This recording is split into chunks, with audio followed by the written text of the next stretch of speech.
Let us begin with a story, perhaps one you know well, because in some ways it is your own. It is the story of a person we will call Alex.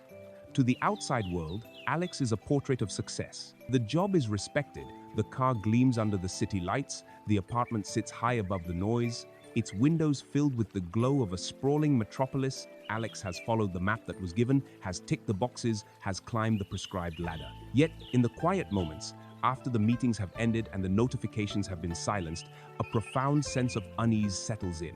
It is a quiet hollowness, a persistent feeling of being a stranger in one's own life. There is a constant, low hum of anxiety, a feeling of chasing a horizon that recedes with every step taken towards it. The more Alex acquires, the more the feeling of not enough deepens. It is a strange and exhausting paradox. To run so hard and yet feel completely stuck. This condition, this state of being that Alex experiences is not a personal failure.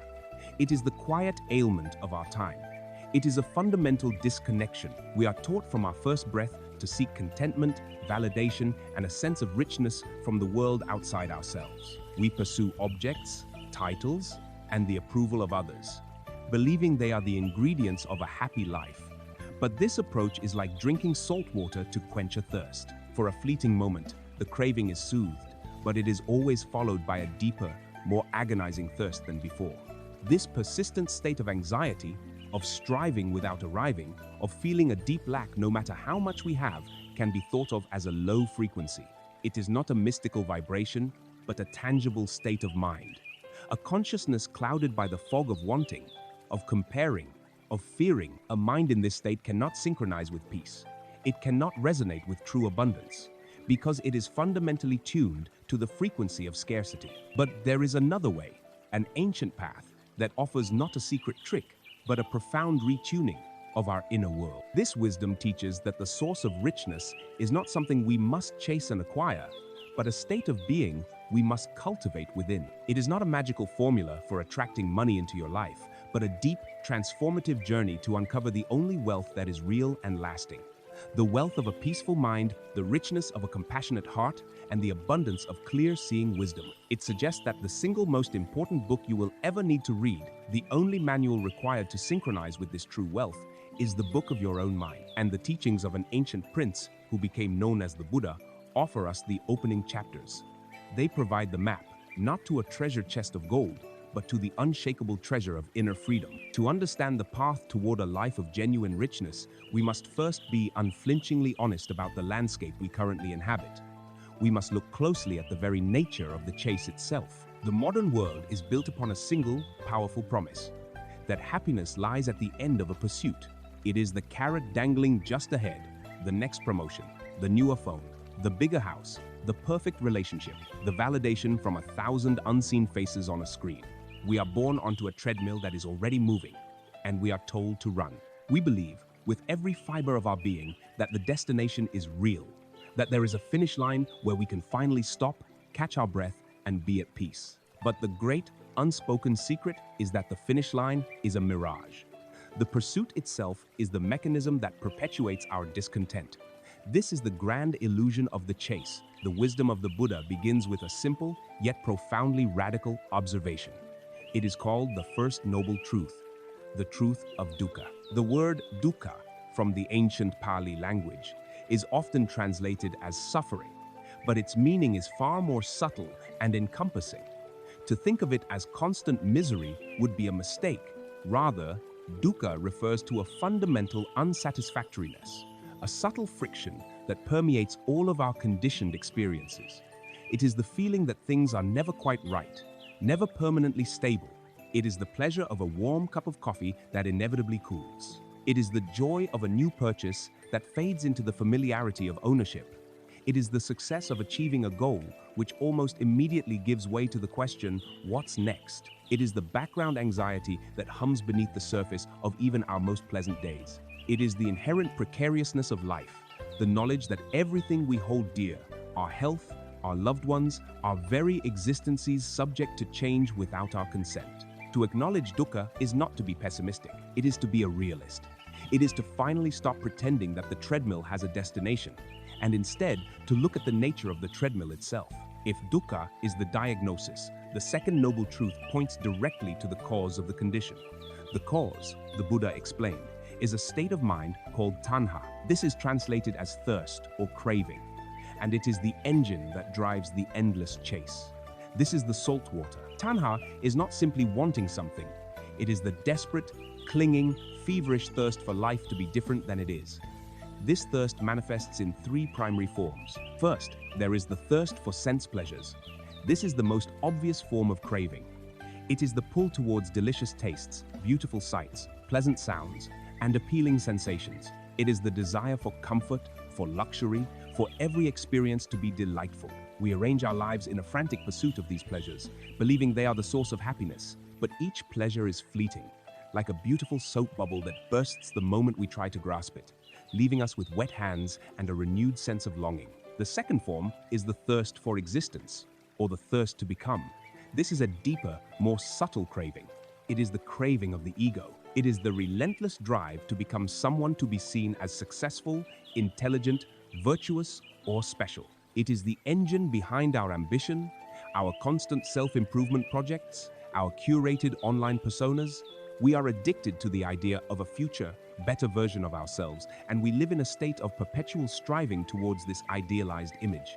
We believe that if we can just become that person, we will finally be worthy of peace. But this too is an unquenchable thirst. The ego is a bottomless pit. No amount of success or recognition can ever permanently fill it. The moment one level of becoming is achieved, a new, higher level appears on the horizon.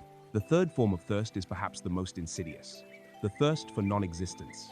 This is the craving to escape. When the pursuit of pleasure and the project of becoming lead to inevitable frustration and exhaustion, the mind seeks annihilation. This is the desire to numb out, to not feel the sharp edges of reality. It manifests as our addictions to substances, to mindless entertainment, to doom scrolling, to anything that can offer a temporary reprieve from our own inner world. It is the wish that an unpleasant feeling would just go away, that a difficult situation would simply vanish. It is a turning away from life, a subtle wish for oblivion. Together, these three forms of thirst create a closed loop, a self-perpetuating cycle of suffering.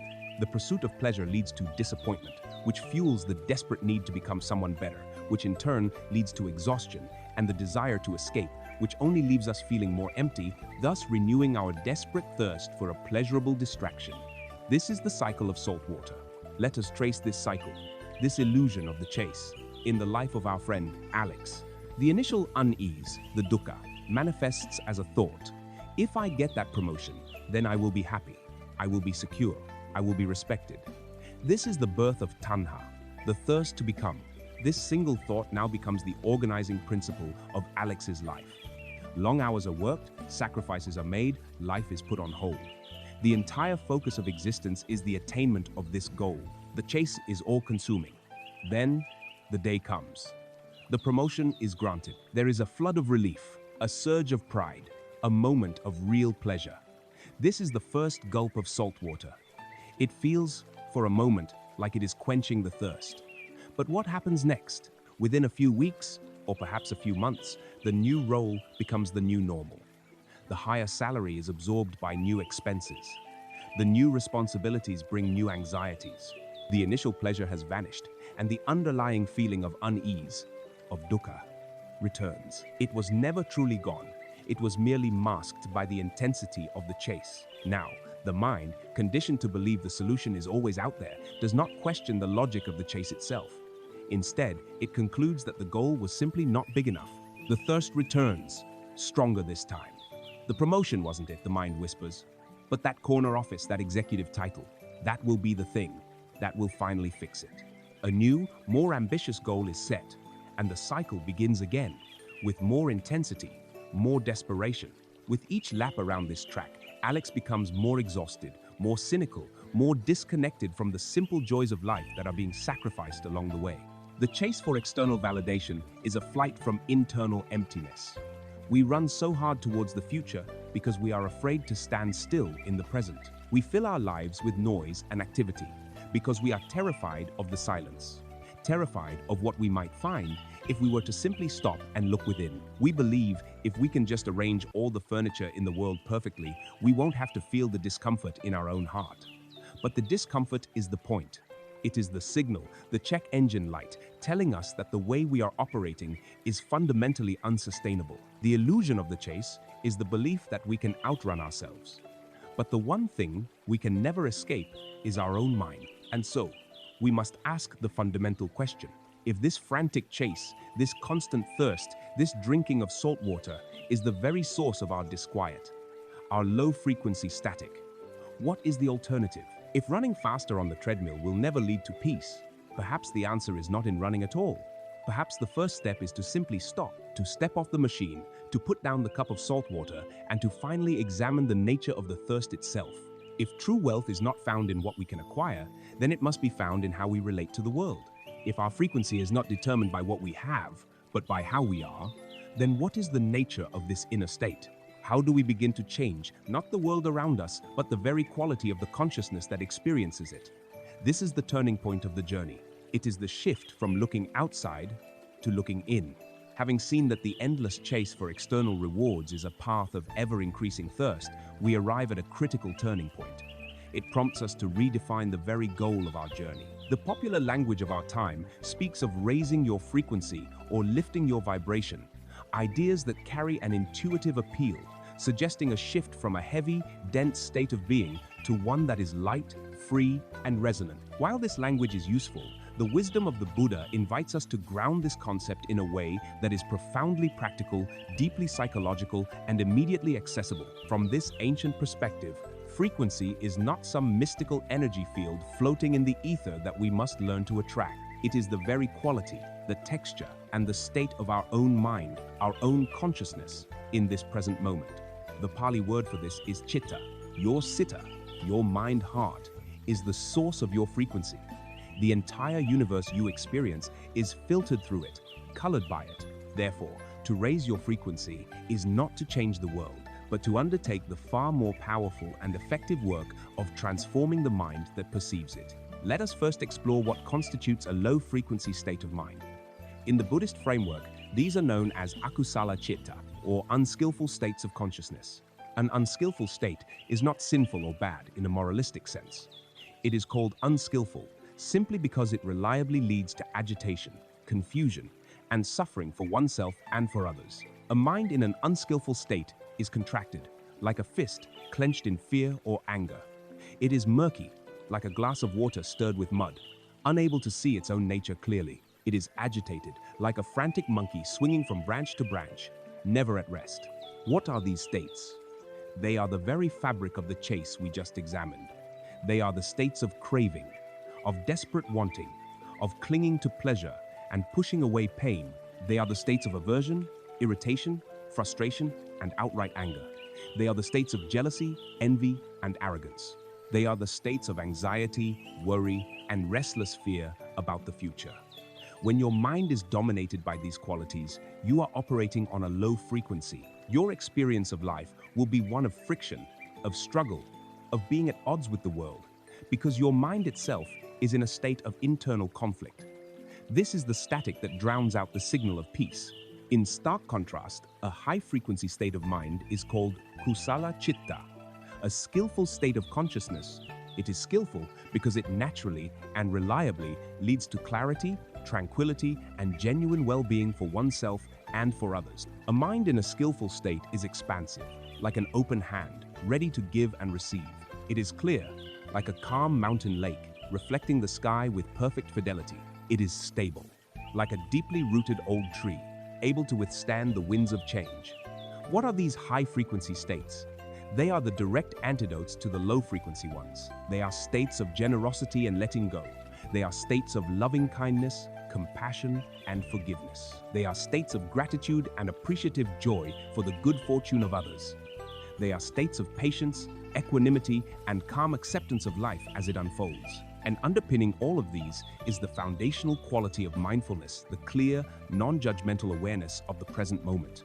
When these qualities are present, your mind is operating at a high frequency. Your experience of life becomes one of greater ease, harmony, and connection, not because the world has changed, but because the instrument through which you perceive the world has been finely tuned. Perhaps the most helpful way to understand this is to imagine that your mind is a garden. For many of us, we have been absent gardeners. We have allowed our mental gardens to be sown by the random winds of culture, advertising, and personal history. Consequently, our gardens are overgrown with weeds. These weeds are the unskillful, low-frequency mental states. The weeds of anxiety, of resentment, of habitual complaint, of mindless craving. They grow effortlessly, choking out the light and draining the soil of its nutrients. To raise your frequency is to consciously decide to become the gardener of your own mind. This is not a passive activity. It requires dedication and consistent effort. The work begins with learning to identify the weeds. You must walk through your garden with the light of mindfulness and honestly acknowledge what is growing there. You must see the weeds of anger not as righteous indignation, but as invasive plants that poison the soil of your peace. You must see the weeds of jealousy not as a motivator, but as a thorny vine that constricts your heart. Once you can see the weeds, the next step is to stop watering them. Every time you indulge in a resentful thought, every time you replay an angry conversation in your head, every time you feed a craving through mindless consumption, you are watering the weeds. The practice is to notice these mental habits as they arise and to gently withdraw your energy from them. You let them be, without giving them the fuel of your attention, and eventually they will wither. But pulling weeds is only half the work. A skillful gardener also cultivates what they wish to grow. You must consciously and deliberately plant the seeds of skillful, high-frequency states. You plant the seed of gratitude by taking time each day to recall what you are thankful for. You plant the seed of compassion by intentionally wishing for others to be free from suffering. You plant the seed of generosity by performing small acts of kindness without seeking recognition. At first, these flowers and fruits may seem small and fragile compared to the thickets of weeds, but with consistent cultivation, they will grow stronger, their roots will deepen, and they will eventually transform the entire landscape of your mind. Your citta, your consciousness, will become a place of beauty, nourishment, and peace. This is not just a pleasant metaphor, it points to a profound truth about the nature of reality. Your state of mind does not just color your experience. In a very real sense, it creates it. Imagine a sudden downpour on a summer afternoon. This event, in itself, is neutral. It is simply water falling from the sky. Now, consider two people experiencing this event. The first person, Alex, had plans to go for a run. The moment the rain begins, Alex's mind enters an unskillful state of aversion. Thoughts like, "This is terrible. My whole afternoon is ruined. Why does this always happen to me?" begin to spiral. The body tenses up, the brow furrows. A feeling of frustration permeates their entire being. For Alex, the reality of this moment is one of misery and conflict. The rain is an antagonist. Now consider another person, Bailey, sitting by a nearby window. Bailey's mind is in a skillful state of receptivity. As the rain begins, Bailey pauses, listens to the rhythmic drumming on the roof, and watches the leaves of the trees glisten with water. A sense of calm and appreciation arises. The thought might be, "How beautiful, the earth needs this." For Bailey, the reality of this exact same moment is one of peace and connection. The rain is a symphony. The external event was identical for both. The only difference was the internal frequency, the state of the chitta. One mind was contracted and resistant, the other was open and receptive. One was a clenched fist, the other an open palm. They were, quite literally, living in two different universes, determined not by the rain, but by the quality of their own consciousness. This is the ultimate empowerment.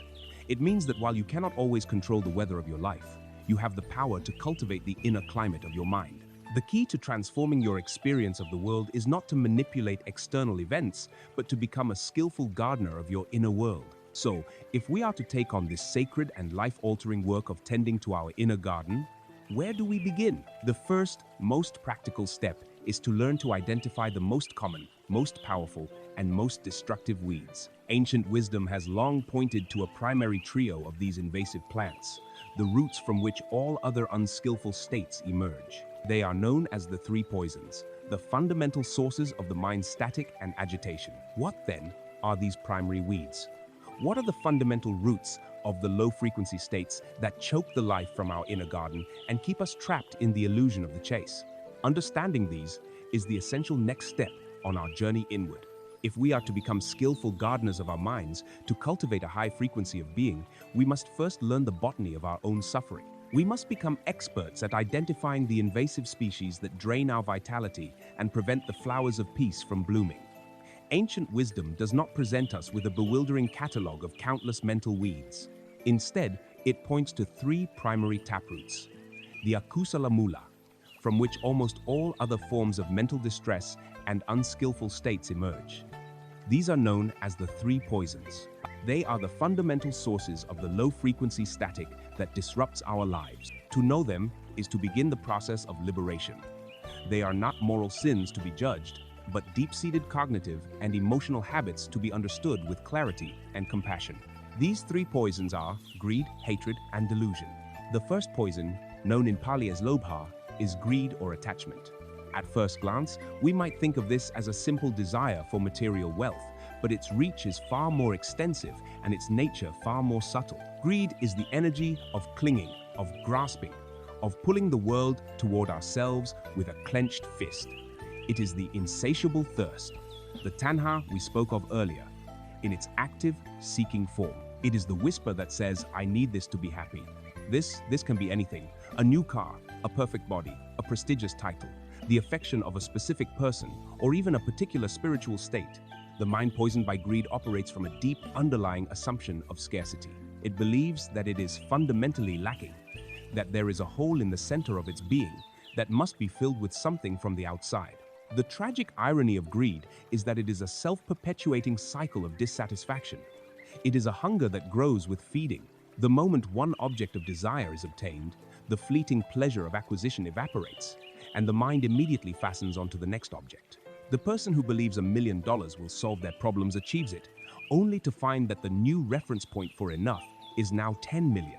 The person who craves social validation gets 1,000 likes on a photo and for a moment feels whole, but an hour later feels the familiar pang of emptiness and the need for another dose of approval. This is the very definition of a low frequency. The mind is in a constant state of agitation, of striving, of leaning into a future where it imagines it will finally be complete. It cannot rest in the present moment because the present moment is, by definition, never enough for a mind consumed by greed.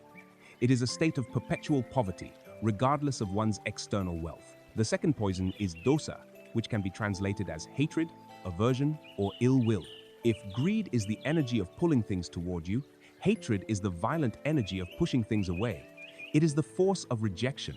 Just as greed arises from the mistaken belief that something external will bring us lasting pleasure, hatred arises from the mistaken belief that something external is the true cause of our pain. It operates on a spectrum, from the subtle irritation you feel when someone is driving too slowly, to the simmering resentment you hold against a colleague, to the explosive rage that can destroy relationships in an instant. It is the energy of no, a fundamental resistance to the way things are. The great teachers have compared harboring hatred to holding a hot coal in your hand with the intention of throwing it at someone else. Who gets burned first? You do. Hatred is a uniquely self-destructive poison. It floods our own system with stress hormones, contracts our body and mind, and consumes vast amounts of mental energy in replaying grievances and plotting revenge. It poisons our perception, making us see enemies and threats where there are none. A mind dominated by aversion is a mind at war with reality. It lives in a world of constant conflict because it is always finding things that are wrong, things that need to be corrected, resisted, or eliminated. It cannot find peace because it is addicted to the struggle. This is a state of profound inner turmoil, a frequency of jarring, painful noise that makes connection, forgiveness, and peace impossible. These two poisons, greed and hatred, the pulling and the pushing, are a familiar pair. They are the two sides of the coin of dissatisfaction, but they are both sustained and nourished by a third, even deeper poison, the taproot of all suffering. This is moha, or delusion. Delusion, in this context, does not mean seeing hallucinations. It means a fundamental ignorance or misperception of the true nature of reality. It is the deep, underlying cognitive error that makes greed and hatred seem like logical responses.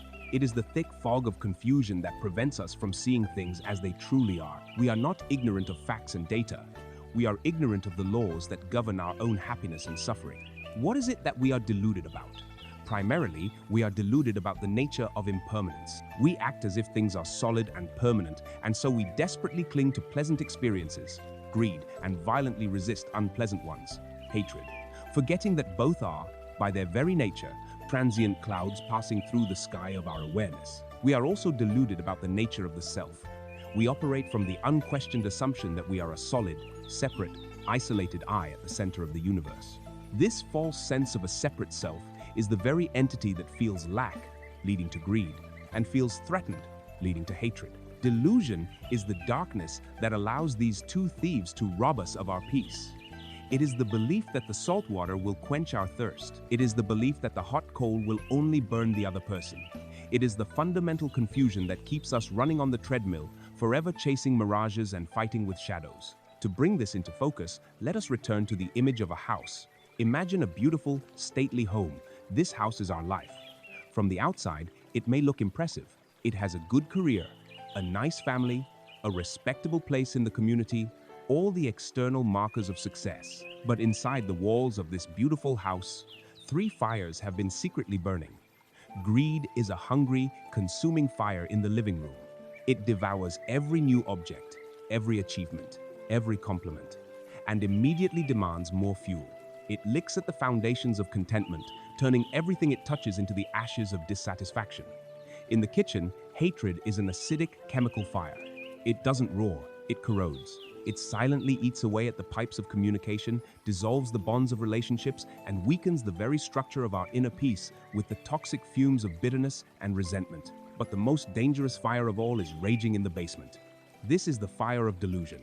It is a slow, smoldering fire that produces a thick, black, intoxicating smoke. The smoke seeps up through the floorboards and fills every room of the house. This smoke of confusion is what prevents us from seeing the other 2 fires clearly. It numbs our senses. It makes us think the destructive heat of greed is a comforting warmth. It makes us believe the corrosive smell of hatred is the scent of justice. The smoke is so thick that we cannot find the doors or window. We stumble around in the darkness of our own minds, feeling for a solid wall that is no longer there, unaware that the entire structure is being consumed from within and is destined to collapse. This is the state of a life dominated by the 3 poisons. No matter how much we redecorate the exterior, no matter how much we landscape the garden, the house is being destroyed from the inside out. Seeing this is not cause for despair, but for a sober and urgent awakening. It is the moment a person asleep in a burning house finally smells the smoke. It is the realization that the problem is not outside, but inside, and that the tools for decoration are useless when what is needed are the tools of a firefighter. Now that we have identified these 3 fires raging within the house of our mind, we must ask the most urgent question of all. What is the first tool we need? What is the extinguisher that can begin to quell the flames? What is the light that can pierce through the thick smoke of delusion and allow us to see the fires for what they are, so that we may finally begin the work of putting them out? In the terrifying realization that our own house is on fire, consumed from within by the flames of greed, hatred, and delusion, our first instinct is to panic. We want to find a powerful hose, a grand solution to violently extinguish the blaze all at once. But the wisdom traditions offer a different starting point, a tool that is far quieter, infinitely more subtle, and yet profoundly more powerful. Before you can fight a fire, you must first be able to see it clearly, to understand its nature without being consumed by the smoke of your own fear. The first and most essential tool, therefore, is not a fire hose, but a simple flashlight. This flashlight is the practice of mindfulness. It is the foundational skill upon which all inner transformation is built. It is the light that pierces the smoke. What is mindfulness? The word has become so common that its true depth is often lost. Let us be very clear about what it is not. Mindfulness is not about emptying your mind. It is not about stopping your thoughts or forcing yourself into a state of artificial calm. The attempt to stop your thoughts is itself a form of aversion, another manifestation of the second poison, hatred. It is like trying to flatten a stormy ocean with a hammer. The effort only creates more violent waves. Mindfulness is not a battle to be won against your own mind. It is a peace treaty to be signed with it. The Pali word for mindfulness is sati, and it carries the meaning of to remember or to bear in mind. It is the gentle, intentional act of remembering to pay attention to our experience, right here, right now, without judgment. It is simply turning on the lights in a dark room. You don't create or destroy the furniture. You just see what is already there, the beautiful chair, the cluttered desk, the dust bunnies in the corner. You see it all with clarity and acceptance. The practice of mindfulness begins with an anchor, a place to rest our wandering attention. The most common and reliable anchor is the breath. Your breath is a magnificent tool for a simple reason. It is always with you, and it is always happening in the present moment. You cannot breathe in the past, nor can you breathe in the future. To be aware of your breath is, by definition, to be here now. The instruction is disarmingly simple. Find a comfortable position and bring your awareness to the physical sensations of breathing. Feel the air entering your nostrils, cool and fresh. Feel the gentle rise and fall of your chest and abdomen. You are not trying to control the breath or change it in any way. You are simply resting your awareness on it, as you would rest your hand on a sleeping cat. Inevitably, your mind will wander. It will be pulled away by a thought, a memory, a worry, a plan. This is not a failure. This is the moment the practice truly begins. Your task is not to scold yourself, but to gently and kindly notice that the mind has wandered, and then, with the tenderness of a loving parent, guide your attention back to the anchor of the breath. Each time you do this, you are building the muscle of mindfulness.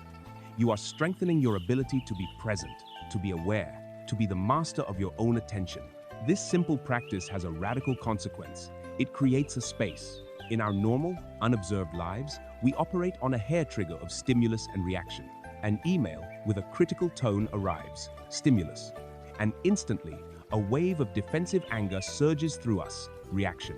A craving for something sweet arises, stimulus.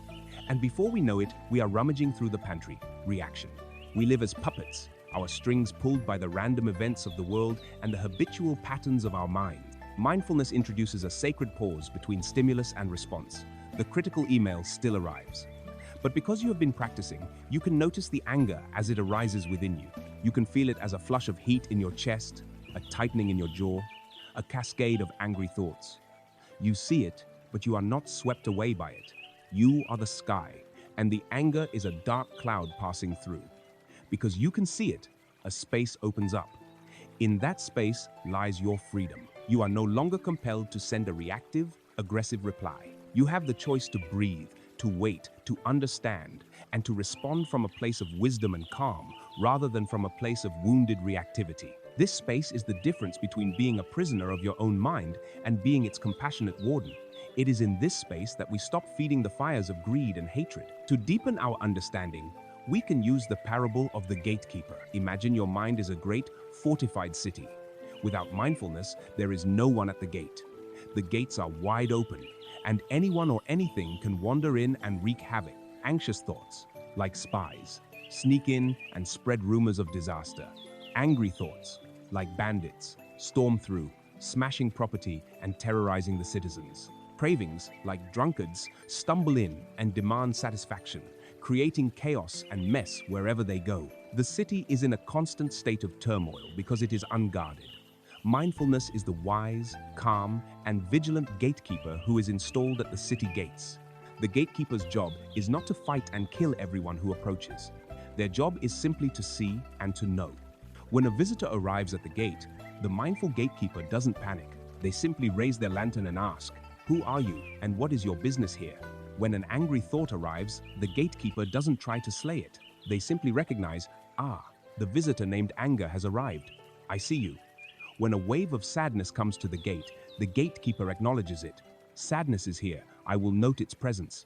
By simply being seen, acknowledged, and named, the visitors lose their power to create chaos secretly.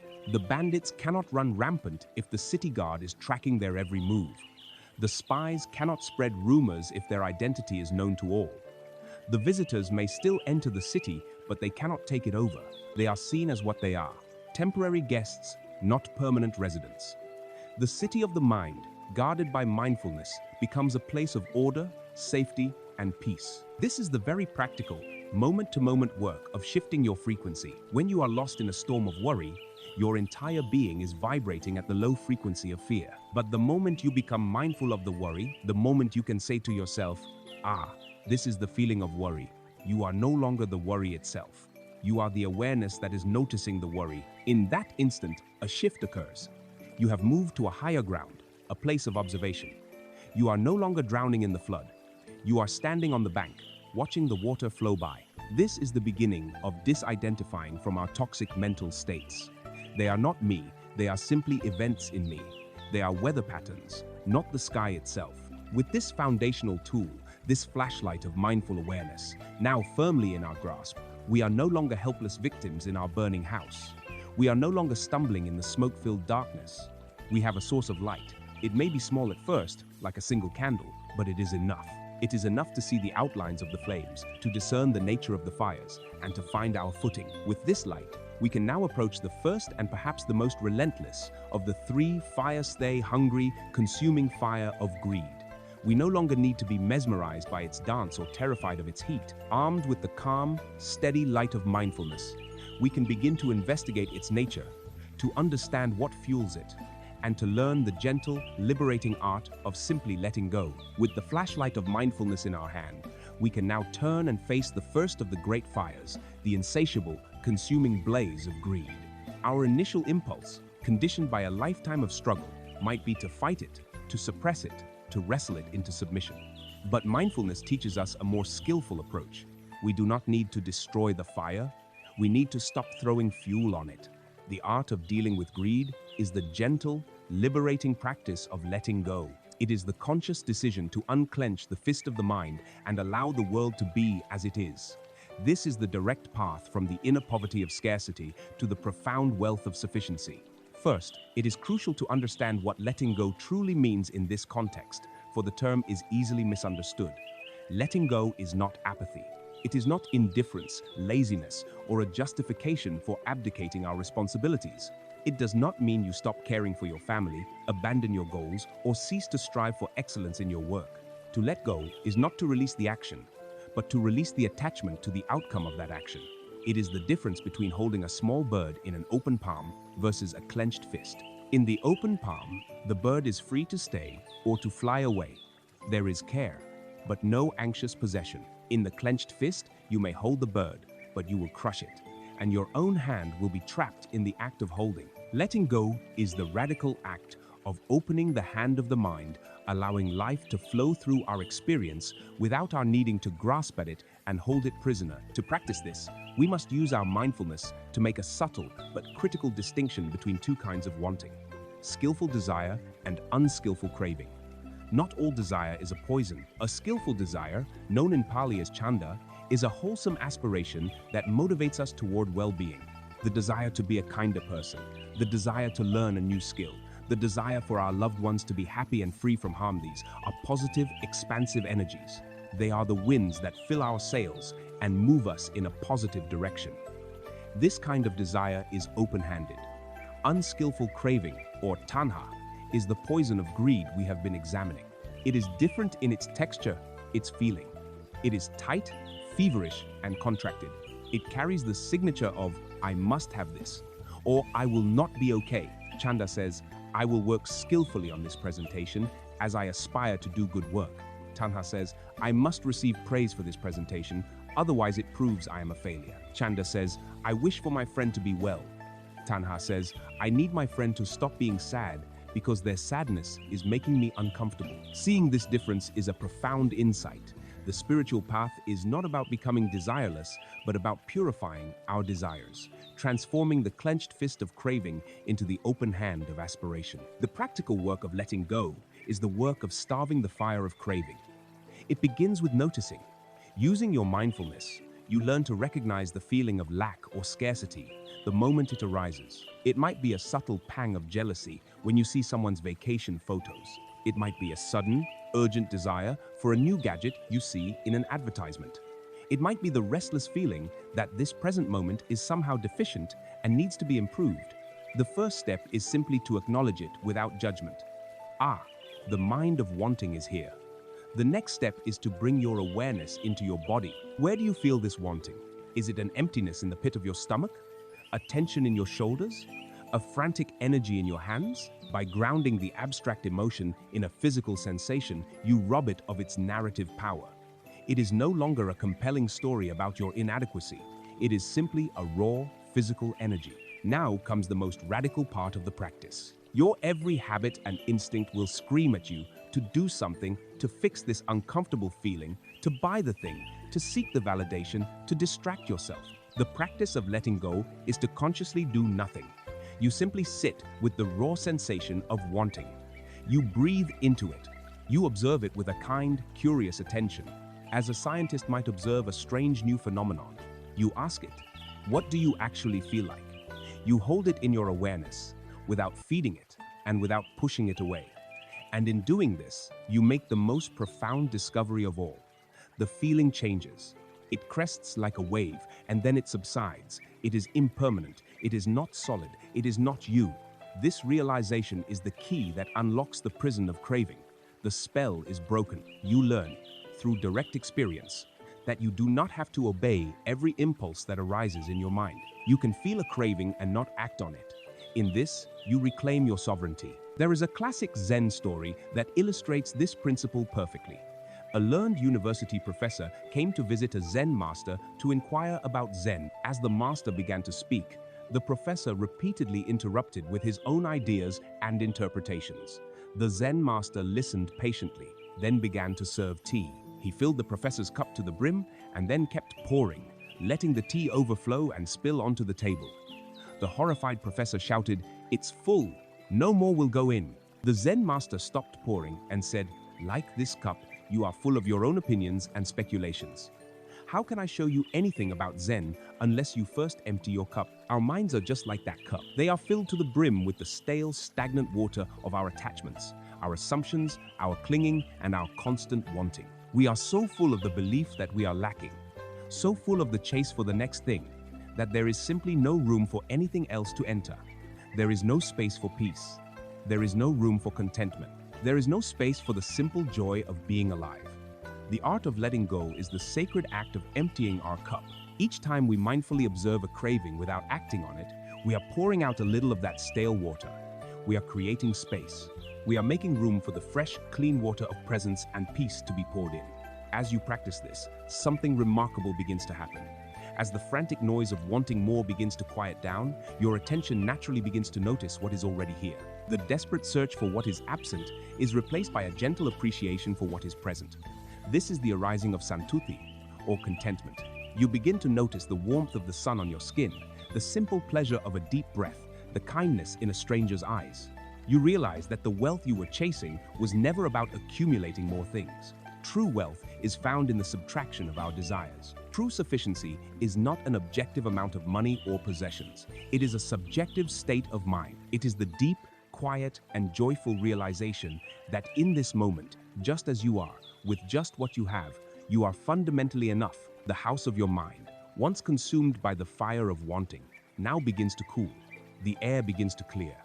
And in this newfound space, you discover a richness you never knew was possible. This art of emptying our cup, of releasing the clenched fist of greed, brings an incredible sense of peace and abundance. It is the pathway from the prison of scarcity to the open field of sufficiency. But as we skillfully allow the flames of this fire to subside, our steady light of awareness often reveals another fire raging on the other side of the room. This fire burns not with the heat of desire, but with the acid of rejection. What do we do when the mind wants not to pull things closer, but to violently push them away? What do we do with the hot coal of anger and the poison of aversion? This leads us to the next great work of inner alchemy, learning to meet hatred not with more violence, but with its powerful, transformative antidote. Having learned to open the clenched fist of greed and create space in our lives through the art of letting go, we turn our attention to its counterpart, the second of the three poisons. This is the fire of dosa, of hatred, aversion, and ill will. If greed is the desperate pulling toward, aversion is the violent pushing away. It is the raw energy of rejection, the force that declares no to reality. It is the hot, corrosive poison that we feel when we are wronged, insulted, or frustrated. Our instinct, when faced with this fire, is to use it as a weapon, to direct its heat outward and scorch the person or situation we believe is the cause of our pain. But the wisdom traditions reveal a startling truth. The first and primary victim of our own anger is always ourselves. The Buddha used a powerful simile to describe this process. Holding on to anger, he said, is like grasping a burning piece of coal with the intent of throwing it at someone else. While you wait for the right moment, while you nurse your grievance and stoke the flames of your resentment. Who is being burned? The coal is searing your own flesh, charring your own hand. Anger is a poison you drink, hoping the other person will die. The immediate reality of anger is purely internal. It floods your own body with stress hormones, raises your own blood pressure, tightens your own muscles, and torments your own mind with obsessive, circular thinking. It is a state of profound self-harm, a low-frequency vibration of inner turmoil that makes peace, clarity, and happiness utterly impossible. The world may have provided the spark, but we are the ones who supply the fuel and build the bonfire within our own hearts. To work with this fire, we must first understand it. Anger is rarely a primary emotion. More often, it is a fierce guard dog protecting a softer, more vulnerable part of ourselves. Beneath the hard shell of anger, you will almost always find a tender core of hurt, fear, or disappointment. We feel hurt when our trust is betrayed. We feel fear when our safety or ego is threatened. We feel disappointed when reality fails to live up to our deeply held expectations. Anger rushes in as a defense mechanism, a surge of energy that makes us feel powerful in a moment of perceived powerlessness. The practice, then, is not to demonize the anger, but to use our mindfulness to look beneath it. When a wave of anger arises, can you pause, breathe, and gently ask yourself, what is the hurt that this anger is trying to protect? This compassionate inquiry begins the process of alchemy. The ultimate antidote to the poison of aversion is its polar opposite, karuna, or compassion. In our culture, compassion is often mistaken for pity, sentimentality, or a kind of weak-willed permission for others to treat us poorly. But in this tradition, compassion is understood as a form of profound strength, courage, and intelligence. Compassion is not about condoning a harmful act. It is about having the wisdom to separate the actor from the act. It is the ability to see that the person who hurt you is themselves trapped in a world of suffering. They are themselves burning in the flames of their own greed, their own hatred, and their own deep delusion. Their harmful action was not a sign of their strength, but a symptom of their own inner poverty, their own desperate unhappiness. Seeing this does not excuse their behavior, but it does free you from the prison of personal hatred. It shifts your perspective from that of a wounded victim to that of a wise physician observing a patient consumed by a fever. This is an act of immense power, for it reclaims your own inner peace from the hands of another. This compassionate state of mind can be actively cultivated through a formal practice known as metta, or loving-kindness meditation. This is the core technology for transforming the base metal of anger into the radiant gold of a boundless heart. The practice is systematic and beautiful. You begin, always, with yourself. You cannot offer water to others from an empty well. For many of us, this is the most difficult step. Find a quiet place and gently repeat phrases of well-wishing directed at your own being. May I be safe. May I be healthy in body and mind. May I be happy. May I live with ease. You may feel resistance, a sense that you don't deserve it. Your task is to simply notice that resistance and continue planting the seeds of kindness in the soil of your own heart. Once you have established a foundation of self-compassion, you expand the circle. You bring to mind a benefactor or a dear friend, someone for whom you feel effortless love and gratitude. You hold their image in your mind and extend the same wishes to them. May you be safe. May you be healthy. May you be happy. May you live with ease. Feel the warmth of this genuine goodwill radiating from your heart. Next, you bring to mind a neutral person, someone you see regularly but have no strong feelings about. Like a person at the grocery store or a neighbor down the street, you offer them the same wishes. This practice begins to break down the artificial barriers of us and them, extending the circle of care beyond your personal tribe. Then comes the most transformative stage of the practice. You gently bring to mind a difficult person, someone who has hurt you or with whom you have a conflict. This must be done with great care. The goal is not to force an artificial feeling of love, but simply to see if you can, for your own sake, include them in your wishes for well-being. May you be safe, may you be happy, may you be free from your own suffering. In doing this, you are not saying what they did was okay. You are saying, I will no longer carry the burning coal of hatred for you in my own heart. I release you for my own freedom. This is the ultimate act of self-love. Finally, you extend the phrases outward to encompass all living beings everywhere, in all directions, without exception, realizing that every being, just like you, wishes to be happy and free from suffering. The story of the Buddha and the angry man perfectly illustrates this principle in action. A man came to the Buddha and began to insult him with a torrent of abusive language. The Buddha listened silently and patiently until the man ran out of breath. He then asked him, "My friend, if you prepare a gift for someone and that person does not accept it, to whom does the gift then belong?" The angry man, surprised by the question, thought for a moment and replied, "Well, it would belong to me, of course." The Buddha smiled gently and said, "Exactly so. You have offered me a gift of your anger and your insults, but I do not accept them." The man was stunned into silence, realizing that his poison had never left his own hand. This is the freedom that compassion provides. It gives us the choice not to accept the gifts of anger that others try to hand us. We can let the burning coal remain with the one who picked it up. This is the alchemy. The raw, painful, low-frequency energy of anger and resentment is the lead. The practice of mindfulness is the container, allowing us to hold the energy without being consumed by it. The practice of loving kindness is the catalyst, the philosopher's stone that transforms the destructive energy into a force for healing and connection. We learn that anger does not need to be violently suppressed, but can be met with a spacious, tender, and intelligent heart.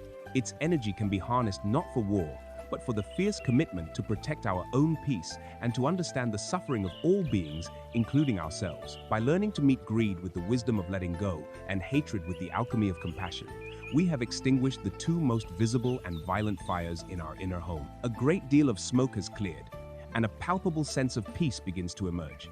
But a wise gardener knows that pulling up the weeds is not enough if the root system remains. A wise firefighter knows that putting out the flames is not enough if the smoldering embers that started the fire are still glowing in the dark. Why do these fires of greed and hatred ignite in the first place? What is the fundamental confusion that makes us believe that clinging will bring happiness and hating will bring peace? To find the ultimate source, we must go deeper. We must take our light of awareness and descend into the basement of the mind to confront the most subtle and powerful poison of all. We must face the fog of delusion. We have walked through the fires of the mind. With the light of mindfulness, we learn to stop feeding the consuming flames of greed, learning the gentle art of letting go. With the alchemy of an open heart, we learn to transform the corrosive heat of hatred into the healing balm of compassion. A great peace can begin to settle in this newfound space. But a wise physician does not just treat the symptoms. They seek to cure the disease at its source. Greed and hatred are but the fever and the chills. To find true and lasting wellness, we must address the virus that causes them. We must now take our light and descend into the basement of the mind to confront the third and most fundamental of the poisons. Moha, the subtle, pervasive fog of delusion. Delusion, or ignorance, is the taproot from which all suffering grows. It is the faulty wiring in the walls of our house that causes the fires to ignite again and again. It is not a lack of intelligence or a deficiency in factual knowledge. A person can have multiple PhDs and still be deeply deluded. In this context, delusion means a fundamental misperception of reality. It is a profound misunderstanding of how things truly are, a state of seeing the world through a distorted and clouded lens. It is because we are deluded that greed seems logical. We mistakenly believe that an external object can bring us lasting happiness. It is because we are deluded that hatred seems justified. We mistakenly believe that an external person is the ultimate source of our pain. Delusion is the foundational error that perpetuates the entire cycle of suffering. The antidote to this ignorance is not faith, nor is it emotion. The antidote is panna in Pali, or prajna in Sanskrit. The antidote is wisdom. This wisdom is not the accumulation of information. It is a direct, penetrating, and liberating seeing. It is the dispelling of the fog. The classic parable of the blind men and the elephant illustrates this perfectly. A king brings an elephant before a group of men who were born blind and asks them to describe it. One man touches the elephant's thick, sturdy leg and declares, "An elephant is like a pillar." Another touches the sharp, smooth tusk and proclaims, "No, an elephant is like a spear." A third feels the long, sweeping tail and argues, "You are both wrong. An elephant is like a rope." Another, holding the vast, flapping ear, insists, "An elephant is like a great fan." They soon fall into a bitter argument, each one absolutely convinced of their own partial truth. We, in our ordinary state of mind, are these blind men.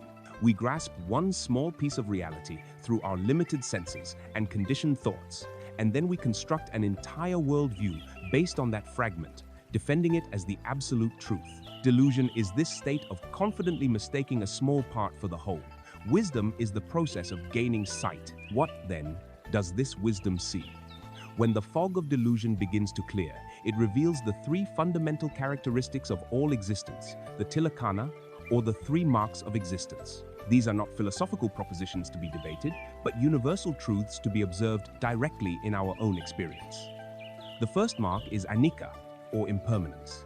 Everything, without exception, is in a state of constant change. The screen you are looking at is slowly decaying. The body you inhabit is different than it was a moment ago. Cells are dying. New cells are being born. Your thoughts, your emotions, your moods, they are like clouds passing in the sky, arising and ceasing in an endless, fluid dance. The mountains are slowly eroding, the stars are burning out. Nothing is static. The illusion of solidity is merely a trick of perception, like seeing the individual frames of a movie as a continuous picture. The reason this causes us so much pain is that we live in defiance of this truth. We desperately try to hold on to pleasant experiences, which, by their very nature, must change. We desperately try to push away unpleasant experiences, which also must change. We build our entire life strategy on the false hope of finding permanent footing on shifting sand. Deeply seeing and accepting the truth of impermanence is the first step in dismantling greed and aversion. You cannot cling to a river. The second mark of existence is dukkha, or unsatisfactoriness. We have met this truth before as the starting point of our journey. Now we see it as a universal characteristic. Because everything is impermanent, anicca, and because we are deluded and cling to things as if they were permanent, there is an inherent quality of friction or unsatisfactoriness in all conditioned experience. To seek lasting, ultimate, and profound happiness in things that are by their nature fleeting and unreliable is a flawed project. It is like trying to quench a lifelong thirst with a single drop of dew. The pleasure is real, but it is brief and cannot satisfy the depth of our longing for true peace. This is not a pessimistic view, it is a pragmatic one. It simply states that if you are looking for permanent shelter, it is unwise to build your house in the path of a known avalanche. Seeing this truth clearly allows us to stop seeking ultimate refuge where it cannot be found and to turn our attention toward a more reliable source of well-being. The third mark of existence is the most profound, the most challenging to our ordinary way of thinking, and the most liberating. It is anatta, or not self. This teaching does not state that you do not exist. It states that you do not exist as a permanent, separate, independent, unchanging entity, a little I or soul that resides somewhere inside your body and mind. The self that we cherish, protect, and aggrandize is not a solid thing, but a dynamic process. It is a temporary coming together of ever-changing elements: physical form, feelings, perceptions, mental formations, and consciousness. Think of a river. You can give it a name, like the Mississippi, but there is no solid river thing. It is simply a continuous process of flowing water. In the same way, there is no solid you thing. There is just a continuous, interdependent process of thinking, feeling, and sensing. This insight is the ultimate antidote to the ego. When you see, through deep meditation, that there is no fixed, solid self to defend, the energy of hatred and aversion loses its primary target. When you see that there is no separate, lacking self to build up and satisfy, the energy of greed and clinging loses its fundamental purpose. It is the belief in a separate self that creates the us versus them mentality that fuels so much of our suffering. The wisdom of anatta reveals this separation to be an illusion. We are not a noun, we are a verb. We are not an isolated island, but a wave in a vast, interconnected ocean. It is vital to understand that this wisdom is not something you can acquire by simply reading a book or agreeing with these ideas intellectually. A person can be an expert on the chemical composition of water and still die of thirst. The map is not the territory. True, liberating wisdom is a fruit that grows on the tree of practice. It is the direct, experiential insight that arises when the mind becomes calm, clear, and concentrated through the sustained practice of mindfulness and meditation. It is the aha moment when you don't just think that a thought is impermanent, but you directly experience it arising and vanishing within your own awareness without leaving a trace. It is the moment you look for the thinker behind the thought and find only the thinking itself. This direct seeing is the sword that cuts the very root of delusion. When this wisdom dawns, the entire inner ecosystem changes. Seeing impermanence, we naturally begin to let go. Seeing the nature of dukkha, we cease looking for happiness in all the wrong places. Seeing not self, our hearts naturally open with compassion, realizing our shared nature with all beings. The fires of greed, hatred, and delusion, deprived of the fuel of ignorance, die down into soft, glowing embers and then into nothing. The house of the mind is no longer a burning, smoke-filled trap. It becomes a clean, well-lighted space, a temple of peace. This profound seeing, this wisdom, is the ultimate antidote. But how does this inner reality, whether it is clouded by delusion or illuminated by wisdom, translate into the outer reality of our life experience? What is the universal mechanism that links our inner state to our outer world? This brings us to one of the most misunderstood and powerful laws of the cosmos, the true law of cause and effect. Having illuminated the inner world with the wisdom that dispels delusion, we arrive at a new understanding. We see that our state of mind, whether consumed by the poisons of greed, hatred, and delusion, or graced by the virtues of letting go, compassion, and clarity, is the primary filter through which we experience life. This naturally leads to a crucial question. How does this inner state translate into our outer world? How does the quality of our consciousness actually shape the circumstances of our lives? This question brings us to a universal principle, a law as fundamental as gravity, which has often been simplified and misunderstood in the modern world. It is the true law of cause and effect, the profound and practical teaching on karma. In recent times, the concept of a law of attraction has gained immense popularity, suggesting that by focusing our thoughts on what we desire, we can attract those things into our lives. While this idea holds a kernel of truth that our focus does indeed shape our reality, its common interpretation often resembles a kind of cosmic shopping list. It can promote a subtle form of greed, encouraging us to see the universe as a catalog from which we can order wealth, fame, and perfect relationships through sheer force of will or high vibrations. The ancient wisdom of karma offers a far more nuanced, empowering, and psychologically sound understanding of how we co-create our reality. It reveals that you do not attract what you want. You experience the results of what you do. The word karma, or karma in the original Pali, literally means action. That is all. It is not fate, it is not destiny. It is not a system of reward and punishment meted out by some celestial judge.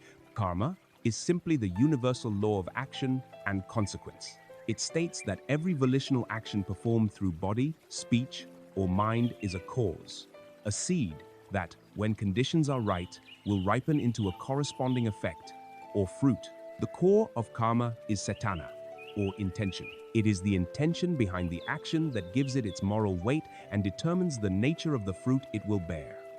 An accidental act has very different consequences from an intentional one. This law is as impersonal and reliable as the law of agriculture. If you plant an acorn, you will not get a mango tree. If you plant a seed of kindness, you will not harvest a fruit of misery. Karma is created through 3 doors of action. The first and most important door is the mind. Every action begins here, in the silent world of our own thoughts and intentions. This is the seedbed of our reality. When we allow our minds to be a garden for thoughts of resentment, jealousy, and ill will, we are sowing karmic seeds of suffering, even if we never act on them externally. These thoughts poison our own inner world first, creating a low-frequency state of being that will inevitably color our perceptions and experiences. Conversely, when we consciously cultivate thoughts of loving kindness, gratitude, and forgiveness, we are sowing powerful seeds of happiness. We are creating the inner causes for a peaceful and harmonious life. The second door is speech. Our words are not empty vibrations, they are potent actions that create ripples in the world and in our own mind. When we engage in harsh speech, slander, gossip, or dishonesty, we are sowing seeds of division and pain. We create environments of distrust and conflict, and the fruit we will eventually harvest is one of isolation and bitterness. But when we practice right speaking words that are truthful, kind, beneficial, and timely, we sow seeds of trust, healing, and connection. We create a world around us that is safer and more harmonious, and we experience the fruit of being heard, respected, and valued. Every word we speak is a karmic choice. The third door is the body. These are our physical deeds, the most visible of our actions. When we act in ways that cause harm, stealing, violence, or sexual misconduct, we are planting potent seeds of fear and suffering, the fruits of which are inevitably pain, loss, and turmoil. When we use our bodies to perform acts of generosity, to offer help, to protect life, and to serve others, we are planting the most beautiful seeds of well-being. We create a world of safety and mutual support. And the harvest we reap is one of love, security, and deep fulfillment. To understand how this true law works, consider the parable of the two farmers. The first farmer is a practitioner of the superficial law of attraction. He sits on his porch every day, intensely visualizing a magnificent, bountiful harvest. He creates vision boards of perfect vegetables, he chants affirmations of abundance, he does his best to vibrate at the frequency of a successful farmer, but he never plows the field. He never tests the soil. He never plants a single seed or pulls a single weed. His field remains barren, and he grows bitter, believing the universe has failed him. The second farmer is a student of karma. She understands that a harvest is not a magical manifestation, but the natural result of skillful action. She does not merely visualize, she gets to work. She carefully prepares the soil, purifies her mind of negativity. She selects the healthiest, most viable seeds, forms wholesome, skillful intentions. She plants them with care at the right time, acts with mindfulness and wisdom. She diligently waters them, nurtures her positive habits, and protects them from pests and weeds, guards her mind from the three poisons.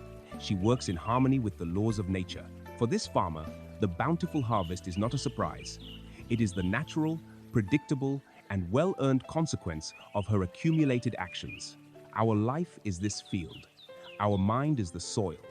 Our intentions and actions are the seeds. You are the farmer. You do not attract your life. You grow it, seed by seed, moment by moment. Your frequency is not a signal you send out. It is the quality of the seeds you are planting right now. A life of consistent generosity, kindness, and wisdom is a high-frequency life, and it will naturally yield a harvest of peace and well-being. A life of consistent greed, anger, and delusion is a low-frequency life, and it will just as naturally yield a harvest of stress and sorrow. This understanding of karma is the opposite of fatalism.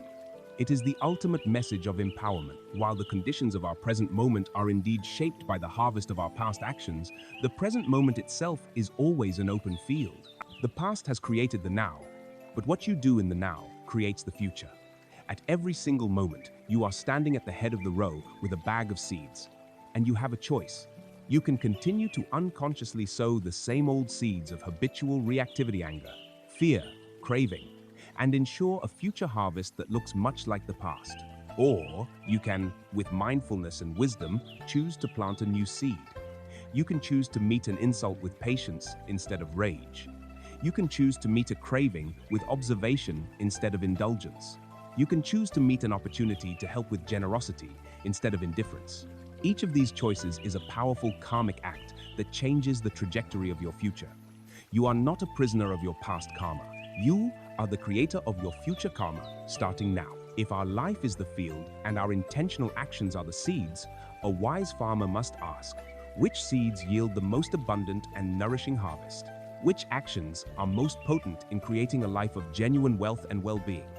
The ancient teachings are unequivocal on this point. One of the most powerful seeds we can sow to directly counteract the poison of the scarcity mindset and cultivate a reality of true abundance is the seed of generosity. This leads us to explore one of the most beautiful, practical, and frequency-raising arts of all, the sublime practice of giving. Having understood that our life is the harvest grown from the seeds of our own intentional actions, the path of wisdom becomes clear. If we wish to live in a world of abundance, peace, and connection, we must actively sow the seeds that bear such fruit. While many practices contribute to this inner cultivation, there is one that stands out as a direct and powerful antidote to the poison of greed and the mindset of scarcity. It is the sublime practice of dana, the art and grace of generosity. In a world that constantly tells us to accumulate, to acquire, to hoard, the teaching of dana presents a beautiful paradox. The fastest way to feel truly wealthy is not by getting, but by giving. At its core, generosity is a profound psychological and spiritual technology. Its power lies in its ability to directly rewire the deep-seated conditioning of the ego. The ego, by its very nature, operates from a perceived sense of lack. It is the voice that whispers, "There is not enough, I need more. I must protect what is mine." This is the low-frequency hum of scarcity that keeps us in a state of anxiety and striving. The act of giving is a direct contradiction to this voice. When you give something away freely, whether it is your time, your money, or your attention, you are making a powerful, embodied statement. You are declaring, through your actions, "I have enough. I have more than enough. I have enough to share." This single act cuts at the very root of the poverty mindset. It is an affirmation of abundance that is far more potent than any mere visualization or verbal repetition. Because it is real, it is a karmic seed of sufficiency planted in the field of your life. The practice of dana is traditionally understood to have three primary forms, making it accessible to every single person, regardless of their material circumstances. The first, and most commonly understood, is the giving of material things, or amisa dana.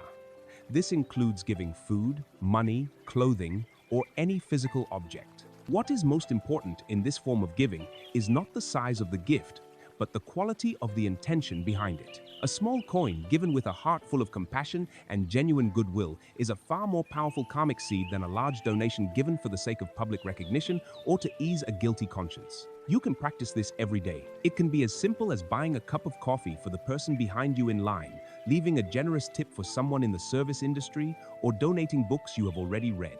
Each small act of material generosity is a vote you cast for a world of abundance and a direct deposit into your own inner account of well-being. The second form of giving is deeper and, in many ways, more powerful. It is the giving of fearlessness, or abhayadana.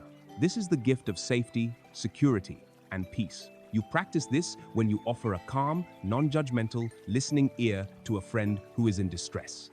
You practice it when you protect an animal from harm or care for the natural environment. You practice it when you use your words to stand up for someone who is being treated unjustly. In a family or a workplace, you give the gift of fearlessness by creating an atmosphere of psychological safety where people feel secure enough to be vulnerable and to speak their truth without fear of ridicule or retribution.